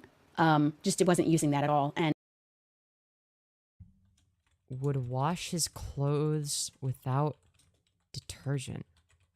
Damn. I don't know for how long before I met him. He was just running it with water and then hanging it on his filthy kitchen cabinets. And I felt bad. I felt bad because I felt like he needed someone to help him learn how to be cleaner. I thought he just didn't know how. And I listened to all of the struggles of his upbringing. And I was like, he just doesn't know how. Someone just needs to show him. Damn. And then I found out that he said he doesn't clean at all when I'm not there because he just waits for me to get there to do it. He said he doesn't clean at all when I'm not there because he just waits for me to get there to do it. Okay. And I only found out about that after we broke up because he said it behind my back. I only found out about it after we broke up because he said it behind my back. Okay. I was doing all of the cleaning and laundry for him. Also, I had a separate bathroom. I want to make that clear. I wasn't using that bathroom. I had a separate bathroom that I cleaned for myself. I had cleaning supplies. I don't think he even actually knew I had cleaning supplies in there. But I had my own bathroom. Okay. For the bathroom thing, they both had their own bathrooms. Okay.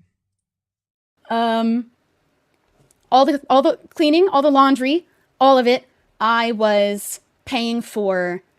All of the like paper towels, like soap, all of that only stayed in the house so long as I was buying it. I would arrive and there would just not be toilet paper in the whole house. There were paper towels instead. Oh, and who knows for how long too. I was paying for food more than half the time because he would often push me into ordering food for us, even if I had paid for the last meal or the meal before that. And I'm of the opinion now that I shouldn't have been paying for any food. None at all. But I wanted to at least, I thought I was being equal by at least doing like a back and forth. But I ended up paying for food more often than just going back and forth anyway. And he would do this to his friends all the time too. But I was also paying for every plane ticket and the cat sitter, which cost roughly the amount of a plane ticket to England. And he never offered to help me pay after the couple of times he did come here to visit me because he paid for the flights that we would both take. But that only happened twice at the very beginning. I have actually had a friend tell me that this is financial abuse, but I don't know enough about that to say for myself. But I was telling him that I couldn't afford it all by myself all the time because I was losing money. I was never able to work properly there. And he wasn't traveling at all to see me anymore, even though he said he would. That was like the basis of our entire relationship starting off. So then he agreed to pay for the cat sitter so that it would be basically paying half the cost of my travels. And he did that once. And then never did it again, despite many more months of dating. And I was traveling often. I had to, because he was worried that we weren't spending enough quality time together. And then all of the time that he would have ever extra, he would choose to not spend it on me because there was an available choice. And he chose not to spend it with me often. And I did everything short of just up and move there, which I was willing to do the whole time. And I told him that I was willing to do it, and he knew, but he insisted that I don't. He insisted not to. He was planning to move here. That was supposed to happen first. And then at the end of the relationship, he said maybe things would have been different if I lived there. If I lived there. Like I had said I would the whole time, and he insisted I don't. Maybe that could have saved the relationship. And I say all of this because I believe that people like this are genuinely dangerous. I believe he is dangerous. He was willing to lie. He was willing to do harm to someone he claimed to love more than anyone he has ever loved. His actions escalated. And I don't think that I'll be the last person that he hurts. And I felt like sharing my story was really important to warn people. I want people to see the signs that I refused to. I want you to listen to your body. Also, from what I understand, she didn't explicitly name him when she was talking about this. It was figured out after the fact. She was just talking about her ex, but she didn't name him. She didn't say it was Wilbur. She didn't say it was Wilbur Soot explicitly. So just keep that in mind. But eventually it came out that it was him, but that she was talking about. But and get out as soon as possible. Tell your friends the truth, and let them help you. I really thought I couldn't, because I had been sexually assaulted in a previous relationship. I just thought I was so much smarter to never. And I was like, if someone ever laid their hands on me, I'd leave immediately. It would. This sounds like every fucking abuse victim ever. If I'm gonna be completely honest, the I will never get abused and then proceeds to get fucking abused. Never happen a second time. But you The reason I mention that is because it fucking happens to me. It just kind of happened so slowly over time and got worse and worse and worse until the point where there's no way to deny the fact that he was hurting me and he knew and didn't care. That's just the kind of thing that I keep repeating to myself when I'm like, but was it bad enough? It wasn't violent enough. But I was being hurt multiple times every single day, days and days and days and days for a month at a time in a row. And I'm not even speaking on most, because I did touch on other things, but I'm not even speaking on most of the other things that, in my opinion, I do think that there are some things that are across a line that make you a bad person. I don't think that most people can be defined in a black and white, you're good or you're bad, but I do believe that there's a line that you can cross, and only bad people will do the things on the other side of that line. You know what I mean? Fair. And number of... I only cry now when I'm talking about my friends who also dealt with such shitty things from shitty people. But I'm also so grateful for all of my friends who were through with me through this whole thing, and my friends who also were experiencing similar sorts of situations at the same time, and we kind of went through it together. So I think they are the strongest people in the whole world, and they made me feel like the strongest people in the whole world today. Did I call myself people? I meant person. I feel like the strongest people... I did it again. I feel like the... Okay. So, seems like, damn. Okay. So, I haven't... Okay. Alright.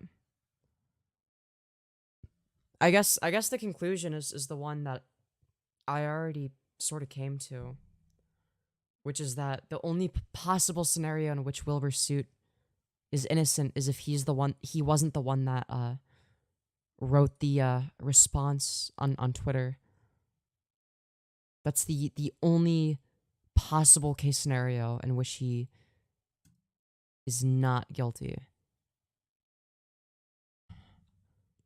I don't think Wilbur Soot made like a video or anything. Wilbur Soot apology. Let me look. Fuck. Oh, that's cool. My thing shows up. The Wilbur Soot allegations from Femyoz. Wow. What? That looks like an awesome live stream. Shit, I'm gonna smash like on it. Dude. I think everybody watching this should as well. I mean, look. I just did it in this thing. It's like it's likeception. It's me liking it infinitely until it runs out of pixels to be able to depict it. I'm just saying. The fact that she didn't nope out of the relationship straight away is crazy. Yeah, I don't know. It just sounds like a Stockholm Syndrome moment where it's like if you're in an abusive relationship, you have to keep in mind that you're not going to realize right away. It's sort of that's just how abusive relationships work. Anyways, watch that. Oh wow, it's gonna look kind of funny. Now it's gonna be in there. Oh, there's a lot of delay. It's not as satisfying as I thought it would be. Putting it in that mode. Oh well. Wait, what? These aren't comments on my thing. Okay, YouTube being broken is quite interesting. Okay, sorry, very big side tangent. My bad. Sorry, chat. I'm tired, okay? I'm really tired.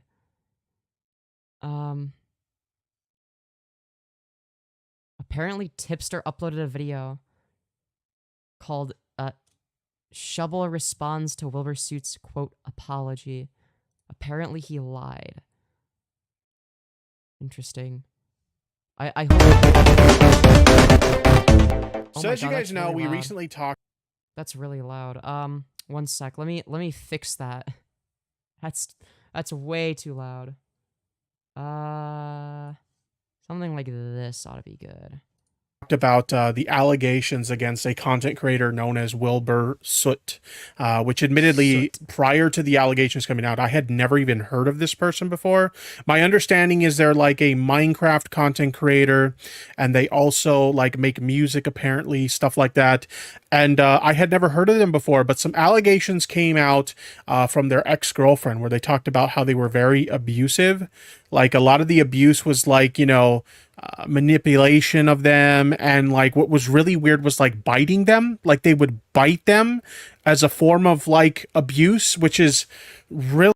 It's still loud. All right, sorry. One second. Tipster abusing my ears right now. Okay. Really insane to me. Is this better? When I talked about it, I basically described it as like, you know, you have some people who are abusive to their partners. That did hurt. I'm sorry. It's just that the fucking like the VOD that we just watched was so quiet that I had to like turn everything way up, and Tipster is so loud in comparison. I think it should be fixed now. I think. And they'll like, you know, examples I gave of people that I know IRL who've... Okay, is the audio level now, chat? I hope it is. Dealt with that kind of abuse before. We're both talking at the same time. I know someone who dated someone that they would good like now? Okay. Charlie horse them all the time, and it wasn't even to be clear, not trying to justify what they did, obviously, but like they wouldn't even be like mad or anything. They would just do it just to do it. Or like I've heard of people who like, you know, their partner will like put out cigarettes on them and stuff like that. And so it kind of seems like that kind of abuse where you're just hurting for someone for the sake of hurting someone. It's really bizarre. That is what it comes across as. Bizarre. But anyway, those allegations came out. And I will say this, like, disgusting. Absolutely fucking disgusting. Uh-oh, is it lagging? Somebody in the chat says, what is a Charlie horse? It's when you like punch someone like in the leg, usually like the thigh area, and you get that really intense like pain from it. Yeah, it's not fun. It's not fun at all. But basically, yeah, you know, some of the coverage I've seen of this situation has been really fucking disgusting. Like, I kind of preface this in my coverage of it initially, where I get that, like, the unfortunate reality is in the content creator space. a lot of false allegations happen. A lot of people will misrepresent people to make them out to be bad people when they're not. They'll misrepresent arguments that they make to try and make it seem like they're in favor of something that they're not. Is he alluding to the Vosh stuff? Oh no. They'll just outright lie about people. Like, these things happen. I know that, like, you know, the first impulse a lot of people have when an allegation comes out is like, you know, believe the victim and be supportive of the victim. My natural impulse is just to be skeptical and to take a neutral, unbiased approach. I do know that Lerix has the inverse approach of most people, which is to immediately assume that the victim is lying, and accuse them of lying until they're proven innocent. And like, the reality is, like, sometimes Oh shit. Yeah, well, Tipster, where's your soundboard? I want to hear it. You need to play the Vine boom sound effect. There were allegations of abuse. Vine boom. And then and apparently Wilbur Soot was biting her and abusing her. Oh shit. And then he was doing this really bad apology on Twitter because he was seething and coping. You are coping and seething. Yeah, no, oh my god. Jesus Christ. Sometimes false allegations happen.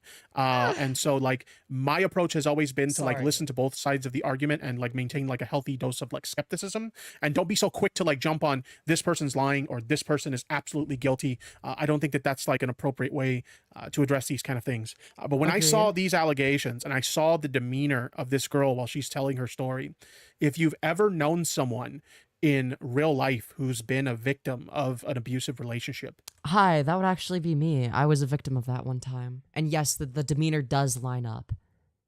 And if I'm going to be completely honest, it's the kind of demeanor that only someone that either knows an abuse victim or who has been an abuse victim would be able to pick up on, I feel like. I could be wrong on that, but I don't know. It just felt very familiar to me. You know that you can't fake the kind of behavior that this person had, the candor this person had. You, technically you can, but it's just not likely. It's not logically impossible. It's just really difficult. While they were telling their story. And so I'm watching what she's saying, and I'm listening to what she's saying, and I'm looking at her demeanor while she's saying it, and I'm just like, you can't make that up. Like, you can, again, it's just unlikely, right? So it would be very unlikely that she's making it up, right? And that's why when people like Luhrix immediately accuse somebody of being guilty of lying, he's just doing false accusations in the opposite direction, towards the accuser rather than the accusee in the situation, which is retarded, obviously. I'm sorry, like, it's very rare for me to look at a situation like this and instantly say, I think that she's telling the truth. I 100% think that she's telling the truth when it comes to Yeah, that's the weird thing, is I don't want to be the ultimate concluder, but Wilbur Soot, in terms of how he responded, makes it almost completely implausible. Like, there's like hardly any reasonable doubt that he's at least somewhat guilty. So, I feel like best case scenario for him at this point is either he didn't write the apology and it was like a lawyer or his team that did it, which would mean he wasn't, I don't know. And it was done for optics reasons, but it was a shitty move. Or she exaggerated the story, in which case he was just like a really bad boyfriend. Or he's like in that like gray area between abusive and really bad boyfriend. That's like the best case scenario for him that I can think of at this point. One of those two situations. These allegations. As somebody who knows people IRL who've dealt with abusive relationships, I believe her. And it's been really, really gross to see so many people be so quick to like write her off and, you know, basically mock her for the horrible things that she went through. Lolicon Lerix, for example. But in any case, we do have a bit of an update to the situation. As we know, one of the last things I covered in my previous coverage was Wilbur Soot's response to the allegations. And just to kind of give you guys a quick recap, I'm going to go ahead and go over. All right, we already read this. We can skip this. Stop. Okay, In hold the on. hope that while All right, and hope they're better now. we already read Came back. this. Firstly, I want to for, and I've noticed. Oh shit! Wait, there's more. Like the Oh wait, I guess what I meant to say is, oh shit! There's more. Incredible. Sorry, that was lesser important so things, and just bad. kind of like, yeah, you know, well, it's very. Okay. We already read this The part. update is that she decided to put out her own statement in response to his. And I did not so know about I this. thought, why don't we go ahead and take a look at it? So this is her response to his statement. Thank you for listening. Let's just dive right into it, and let's see what she had to say in response to his response. I've thought a lot about what I would say when I came back. Firstly, I want to say the biggest thank you to everyone for showing their support. I have never felt so loved and cared for, and I've never been so seen so many communities come together to have somebody's back like this. I'm so proud of everyone taking such a powerful stance against these actions. I never could have imagined this response. While I didn't do this for myself, through sharing my story, I've healed parts of myself I had no idea were still pain. Okay, Tipster's actually more illiterate than me. Impressive. I'm very illiterate when it comes to reading out loud, so I feel his pain. I'd like to address the apology. Quite frankly, I've never seen an apology so self-centered. And it does kind of come off that way, right? It does. Kind of comes off like, yeah, you know, she said that I did these, like, you know, bad things, and that's true, but, you know, I've gone to therapy, and, you know, I think I'm better now. And to be clear, like, I do think that if you are someone who needs therapy because you are not doing great and you can improve as a person and you acknowledge that you've made mistakes and you need to do better, I think going to therapy and improving is a good thing. But I agree with this analysis for the most part. So what I want to do, rather than having Tipster read it out loud and then give his analysis, I want to do this myself. I want to look at the raw evidence since I just wasn't aware of this. So, all right, we'll start from the beginning just because I wanna analyze this line by line, basically. I think it's important to be able to do that. Okay? So, I guess we won't start from the beginning. So here's Shubble's response to the to Wilbur's Twitter apology or whatever. And we'll start at, while I didn't do this for myself, through sharing my story, I have healed more parts of myself I had no idea were still pained. I'd like to address the apology. Quite frankly, I've never seen an apology so self-centered. It seems to purposely misconstrue the issue I very clearly laid out. My issue was not with being bit. It was with being hurt. Now, okay, this is interesting, because if we go to the apology and whatnot, and it seems to be the case that it's not just that she was being hurt, it was that she was being hurt when she was telling him to stop doing the thing that was hurting her, and he would continue doing it, right? That was one of the main issues, was it was a matter of consent. So where's Wilbur's Twitter account? Hold on. Okay.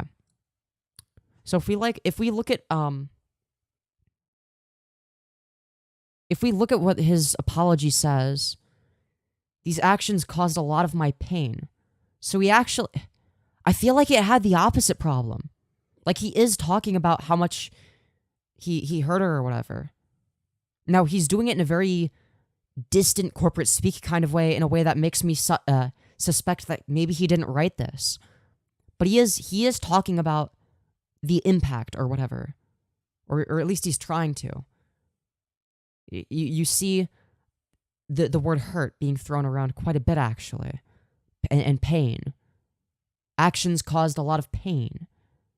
My past behavior hurt this person. Right? It was with being hurt. And to vaguely apologize... Okay, so she addresses this. And to vaguely apologize for, quote, any hurt, while knowing we needed a safe word because I was being hurt so often by accident and I continue to be hurt daily is incredibly disrespectful.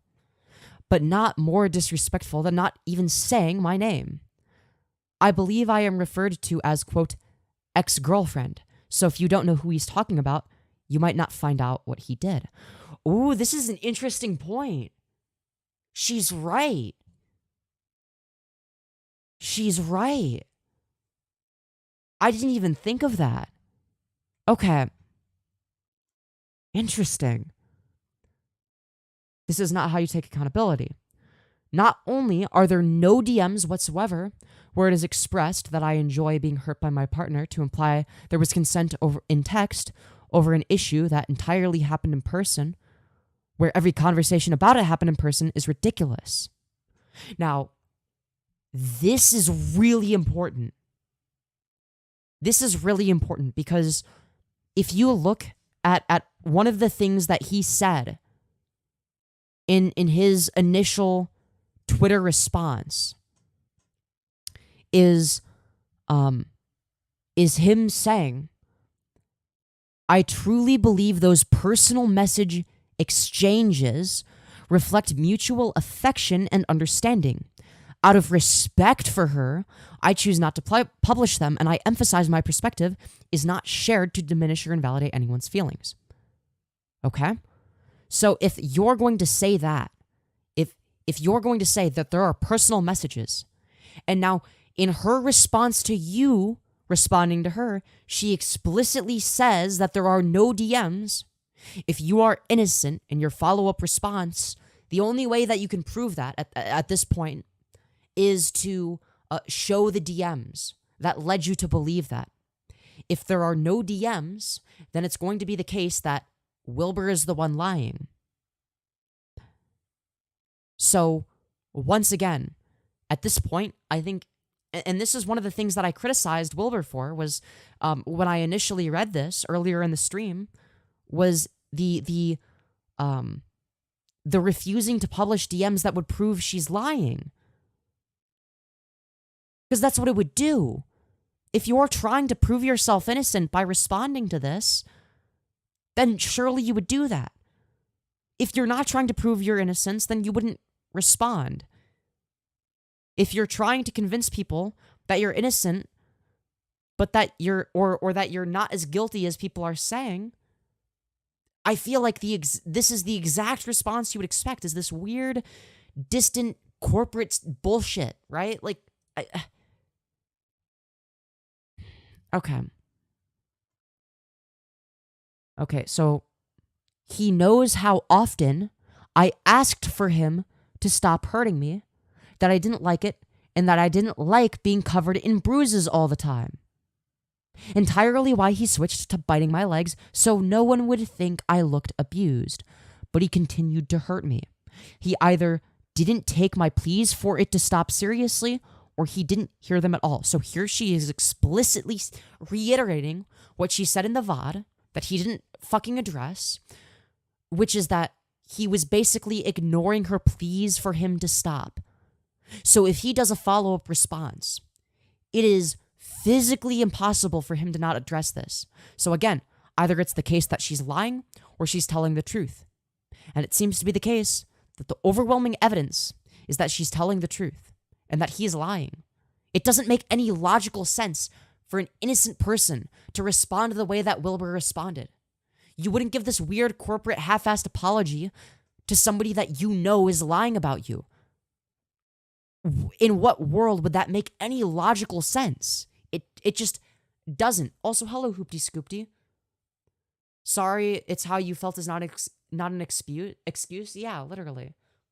Ooh, Tipster. I fucking love Tipster. I have mixed feelings about Tipster. I have a lot of mixed he's like, sometimes he's like really fucking retarded, but like, it's like he comes across as like a genuine dude. But like, he seems like, I don't know if impressionable is the right word. I don't know. Anyways, let's continue reading this. Also, if you want to help the dreams of a small streamer come true by donating money, Streamlabs link in the pin message and description. We're not going to be streaming for too much longer, so I just want to throw that out there. If you have some spare money, I'm just saying. I'm more than willing to accept that. Femyoz, name one time Tipster has criticized Keffels. He hasn't. There's not a single time. It just hasn't happened. That's why I have mixed feelings.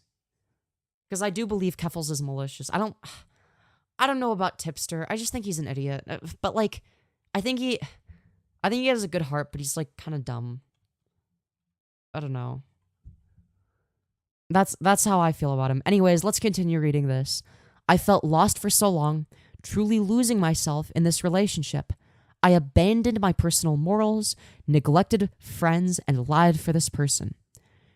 With every time I spoke up being ignored, I shrank. So again, reiterating that she spoke up.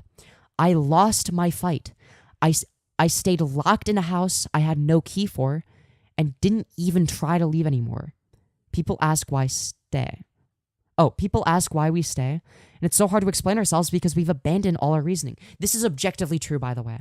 This is literally like the most stereotypical example of like the experience of somebody that is in this type of relationship, right? She's very consistent here, and that's why this appears to be so credible.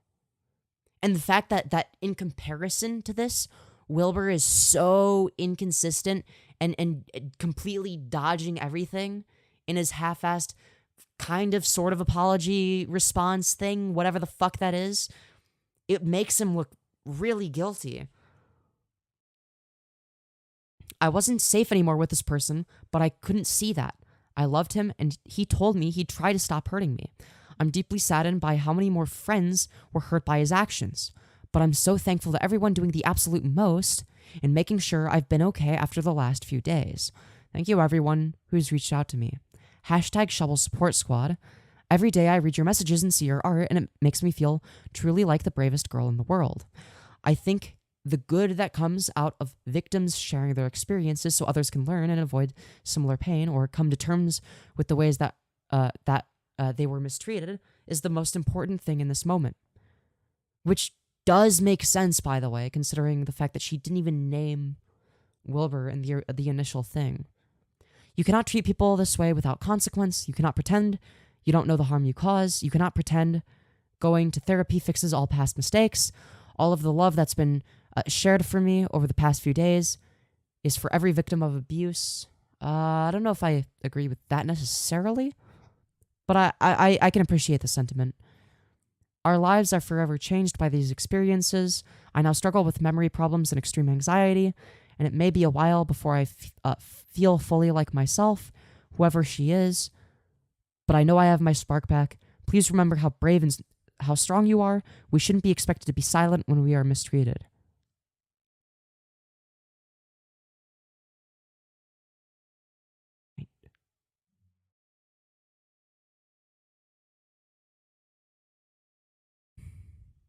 Yeah.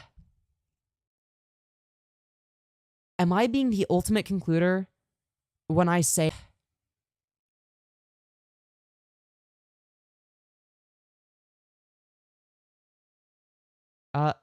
Tipster is a fucking bottom-feeding, bad faith embarrassment of a human being? I like how Tipster called out and roasted EDP. That was pretty interesting. Okay, is it unreasonable to say that Wilbur is guilty beyond a reasonable doubt? I feel like there isn't a reasonable doubt at this point, right? Am I wrong? What would the reasonable doubt even be? Other than he didn't write his own apology, which would reflect really poorly. I mean, you wouldn't apologize to somebody lying about you. It just doesn't add up. It doesn't make any sense. Because if a lawyer wrote it, why would a lawyer write an apology in there? That's self-incrimination. So no lawyer or team of people would do that, right? Is it a stretch to say that it's implausible that he didn't write it, and that it's implausible that an innocent person would write what Wilbur Soot wrote? Is that a leap in logic? It seems to be the case that it wouldn't be.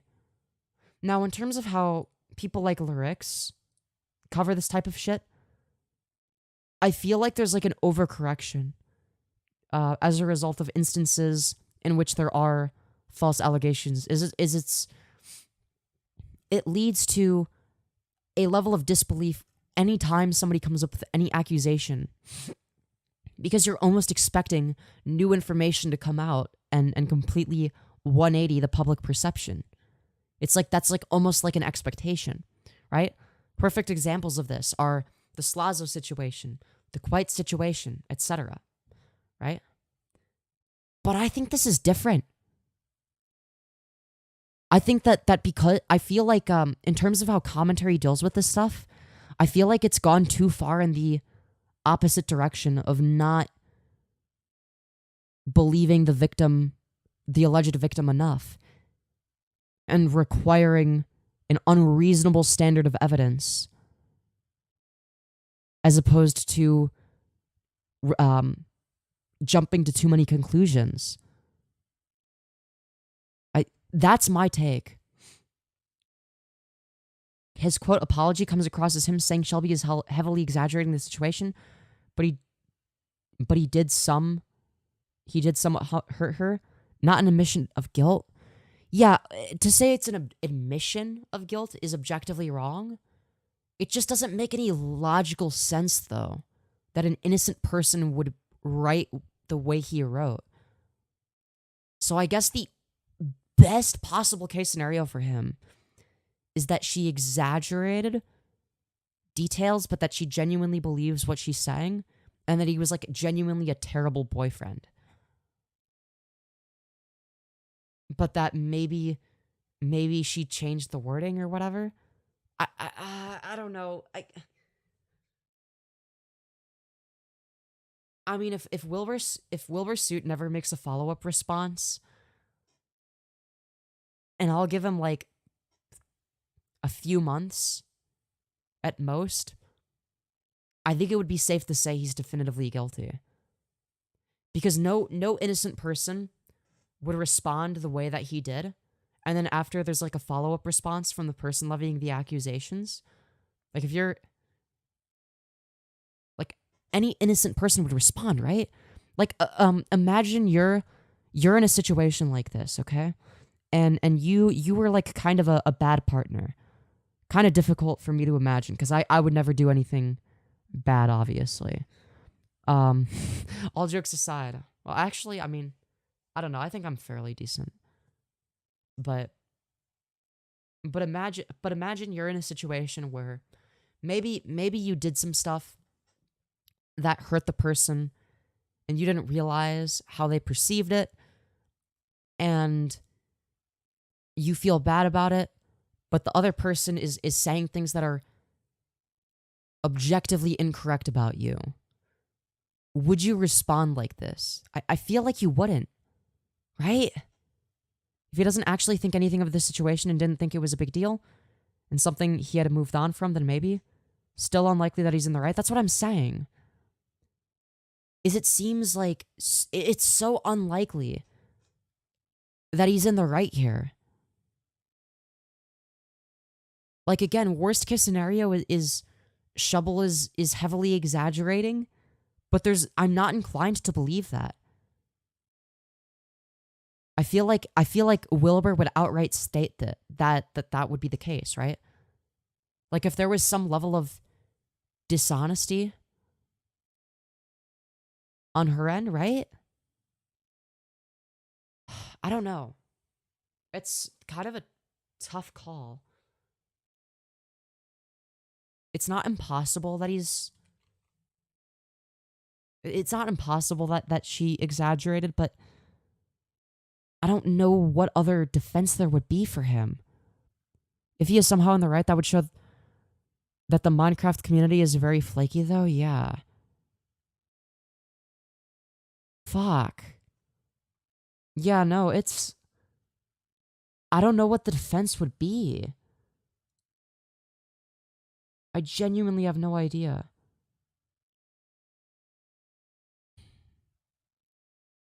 oh well, I guess. Like, if there's no reasonable defense for him, and the victim comes out with a story that has no logical inconsistencies, and believe me, I tried my damn fucking hardest to nitpick the shit out of it and find inconsistencies in her story or things that are implausible, and I couldn't find anything. But I could find a lot in Wilbur Soot's fucking half-assed apology or whatever the fuck this shit is.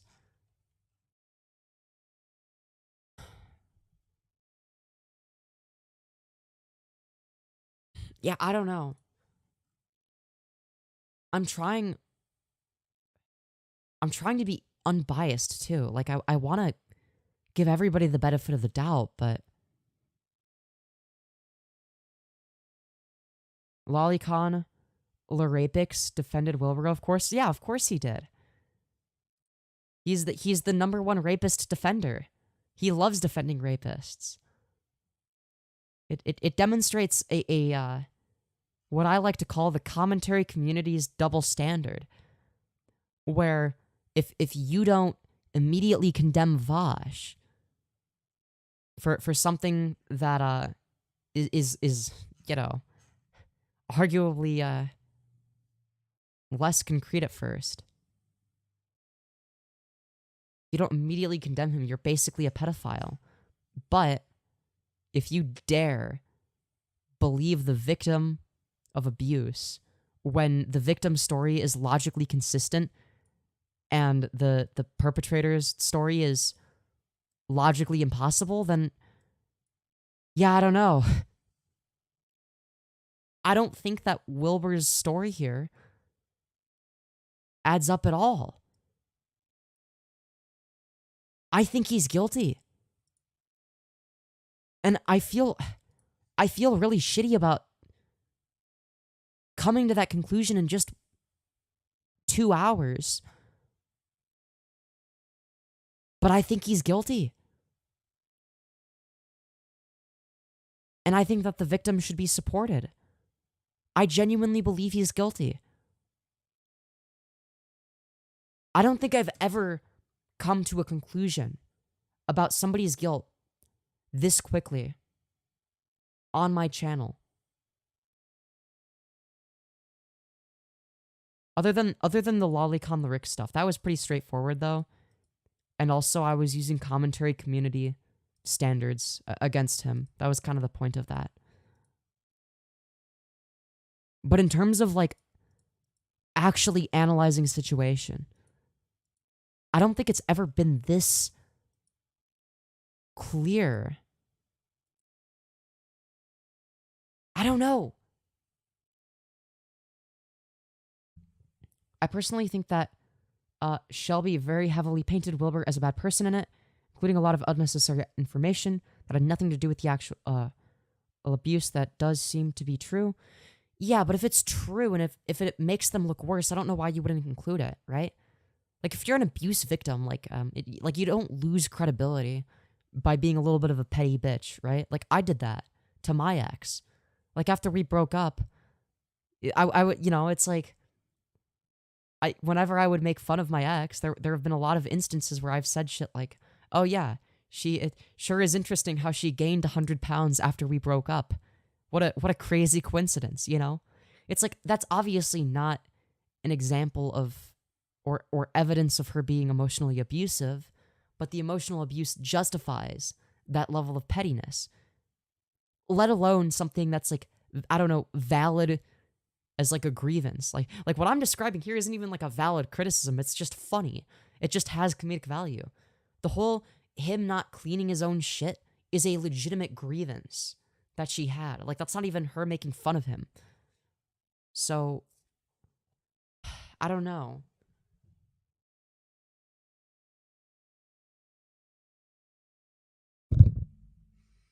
Here's what we're gonna do, okay? We're gonna cover this some more. We're gonna do another stream where we write down some arguments together, okay? Me and you chat. We come up with good arguments, okay? That might be tomorrow or the next day, probably tomorrow. So stay tuned for that. And then, hopefully, this is a big hopefully, I debate Lerix on this subject. Or alternatively, I think here's what I'm going to do, okay? Tomorrow I'm going to talk about Lerix's coverage of it. And see what his arguments are. I'm going to write them down, and then I'm going to write down counter arguments. Or come up with them on the spot, whatever. Then after that, after we go through his entire coverage, I will DM him, asking him to debate me on the subject. Because at that point, I'll know what all of his arguments are. And hell, maybe he changes my mind if I watch his content. I don't probably not. Do I think he's gonna accept the debate request? Probably not. I see that as unlikely. I see it as unlikely. It's entirely possible, though. It's entirely possible. You know what? Now that I think of it, considering the fact that he had Jalyn on, I feel like he would have me on to debate him. Would he not? I guess I'm less known than Jalyn. I don't know. Would he risk having somebody like me on? Because I feel like I'm more unpredictable than Jalyn sometimes. I don't know. I feel like that would be like a risk for him to do, especially if he knows that I've talked about the Lolicon Luhrix stuff on my channel. Larissa's scared to debate Femyoz. True. This is very true. People milk Jalyn for easy dubs. It's over. Yeah. I don't know. I don't know if Luhrix is gonna accept my request to debate him if I ask. Jalyn needs to internalize Nick Diorio's advice. Yeah, maybe. I don't know. If I were to debate Luhrix, there wouldn't be anything to milk, though. Well, I mean, on my end, there would be.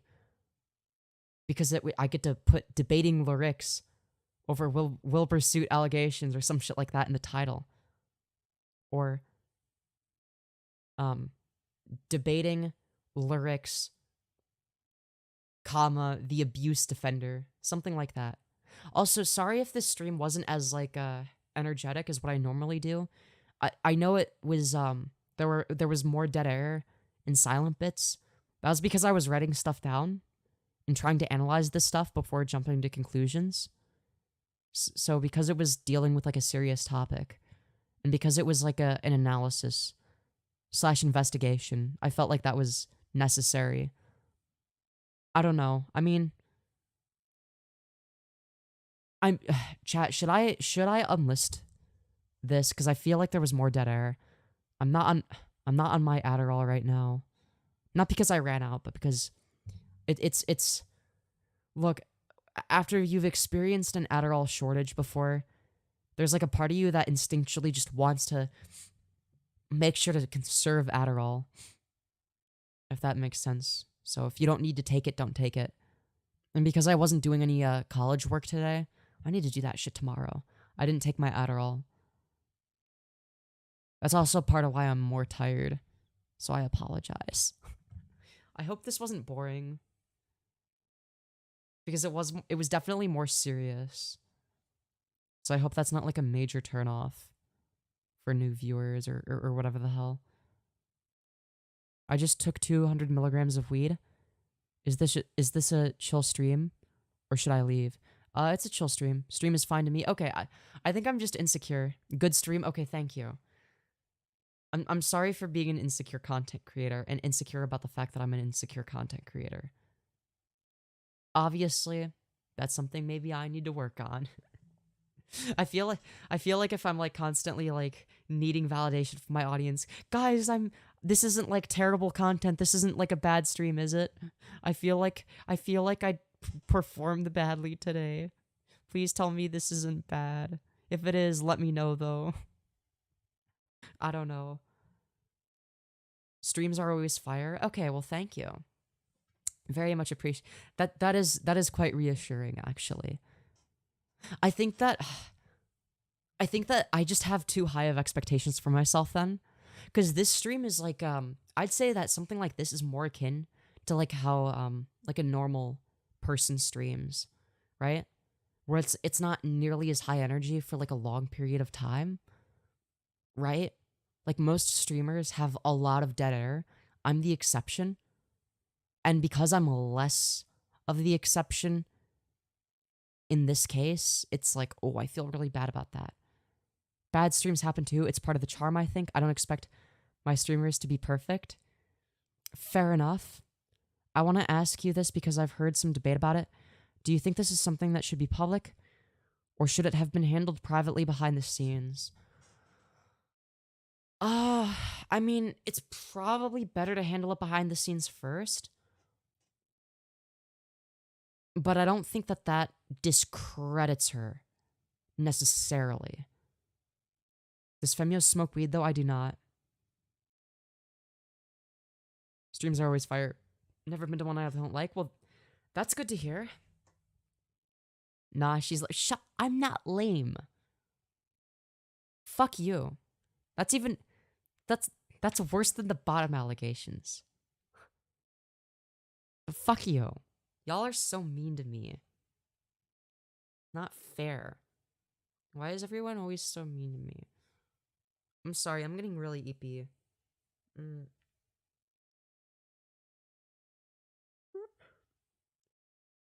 I'm sorry. I'm gonna stream soon. I hope. Sorry, I'm getting really tired. I don't know if you can tell or not. My face get my face get kind of red. If Femyoz is really a top, who has she ever topped? Shut up. Just because I haven't done something doesn't mean I'm not something. Fuck you. Lamau, shut up. It's not. Tired Femyoz is cute. Really? Wait, you're a virgin? No, I'm not a virgin. I didn't say that either. Just because I haven't topped doesn't mean I'm not a virgin. But doesn't mean I'm a bottom either, okay? Shut up. It's literally just weird. You're not even scared of something hardcore. It's like the most mild psychoactive. I'm not scared. I'm not scared of anything. Shut up. I have never been scared once in my life, okay? Of course, but it does put pressure on the actual people who can handle the situation, forcing them to pick a side. Not necessarily. I didn't pick sides until I looked at the evidence. I thought I wasn't gonna pick a side by the end of the stream, actually.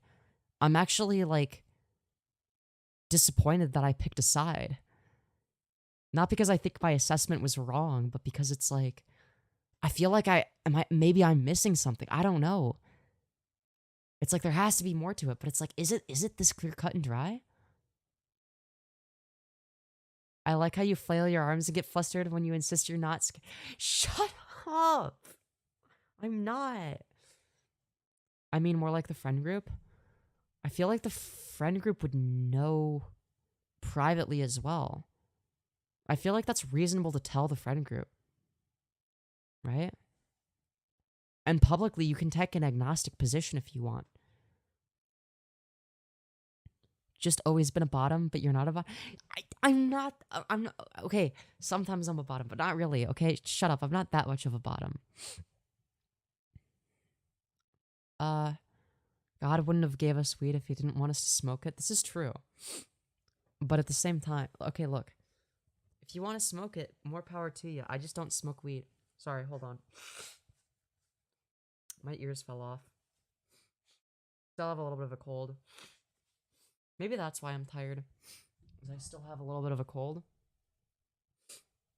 My nose, I have a stuffy nose.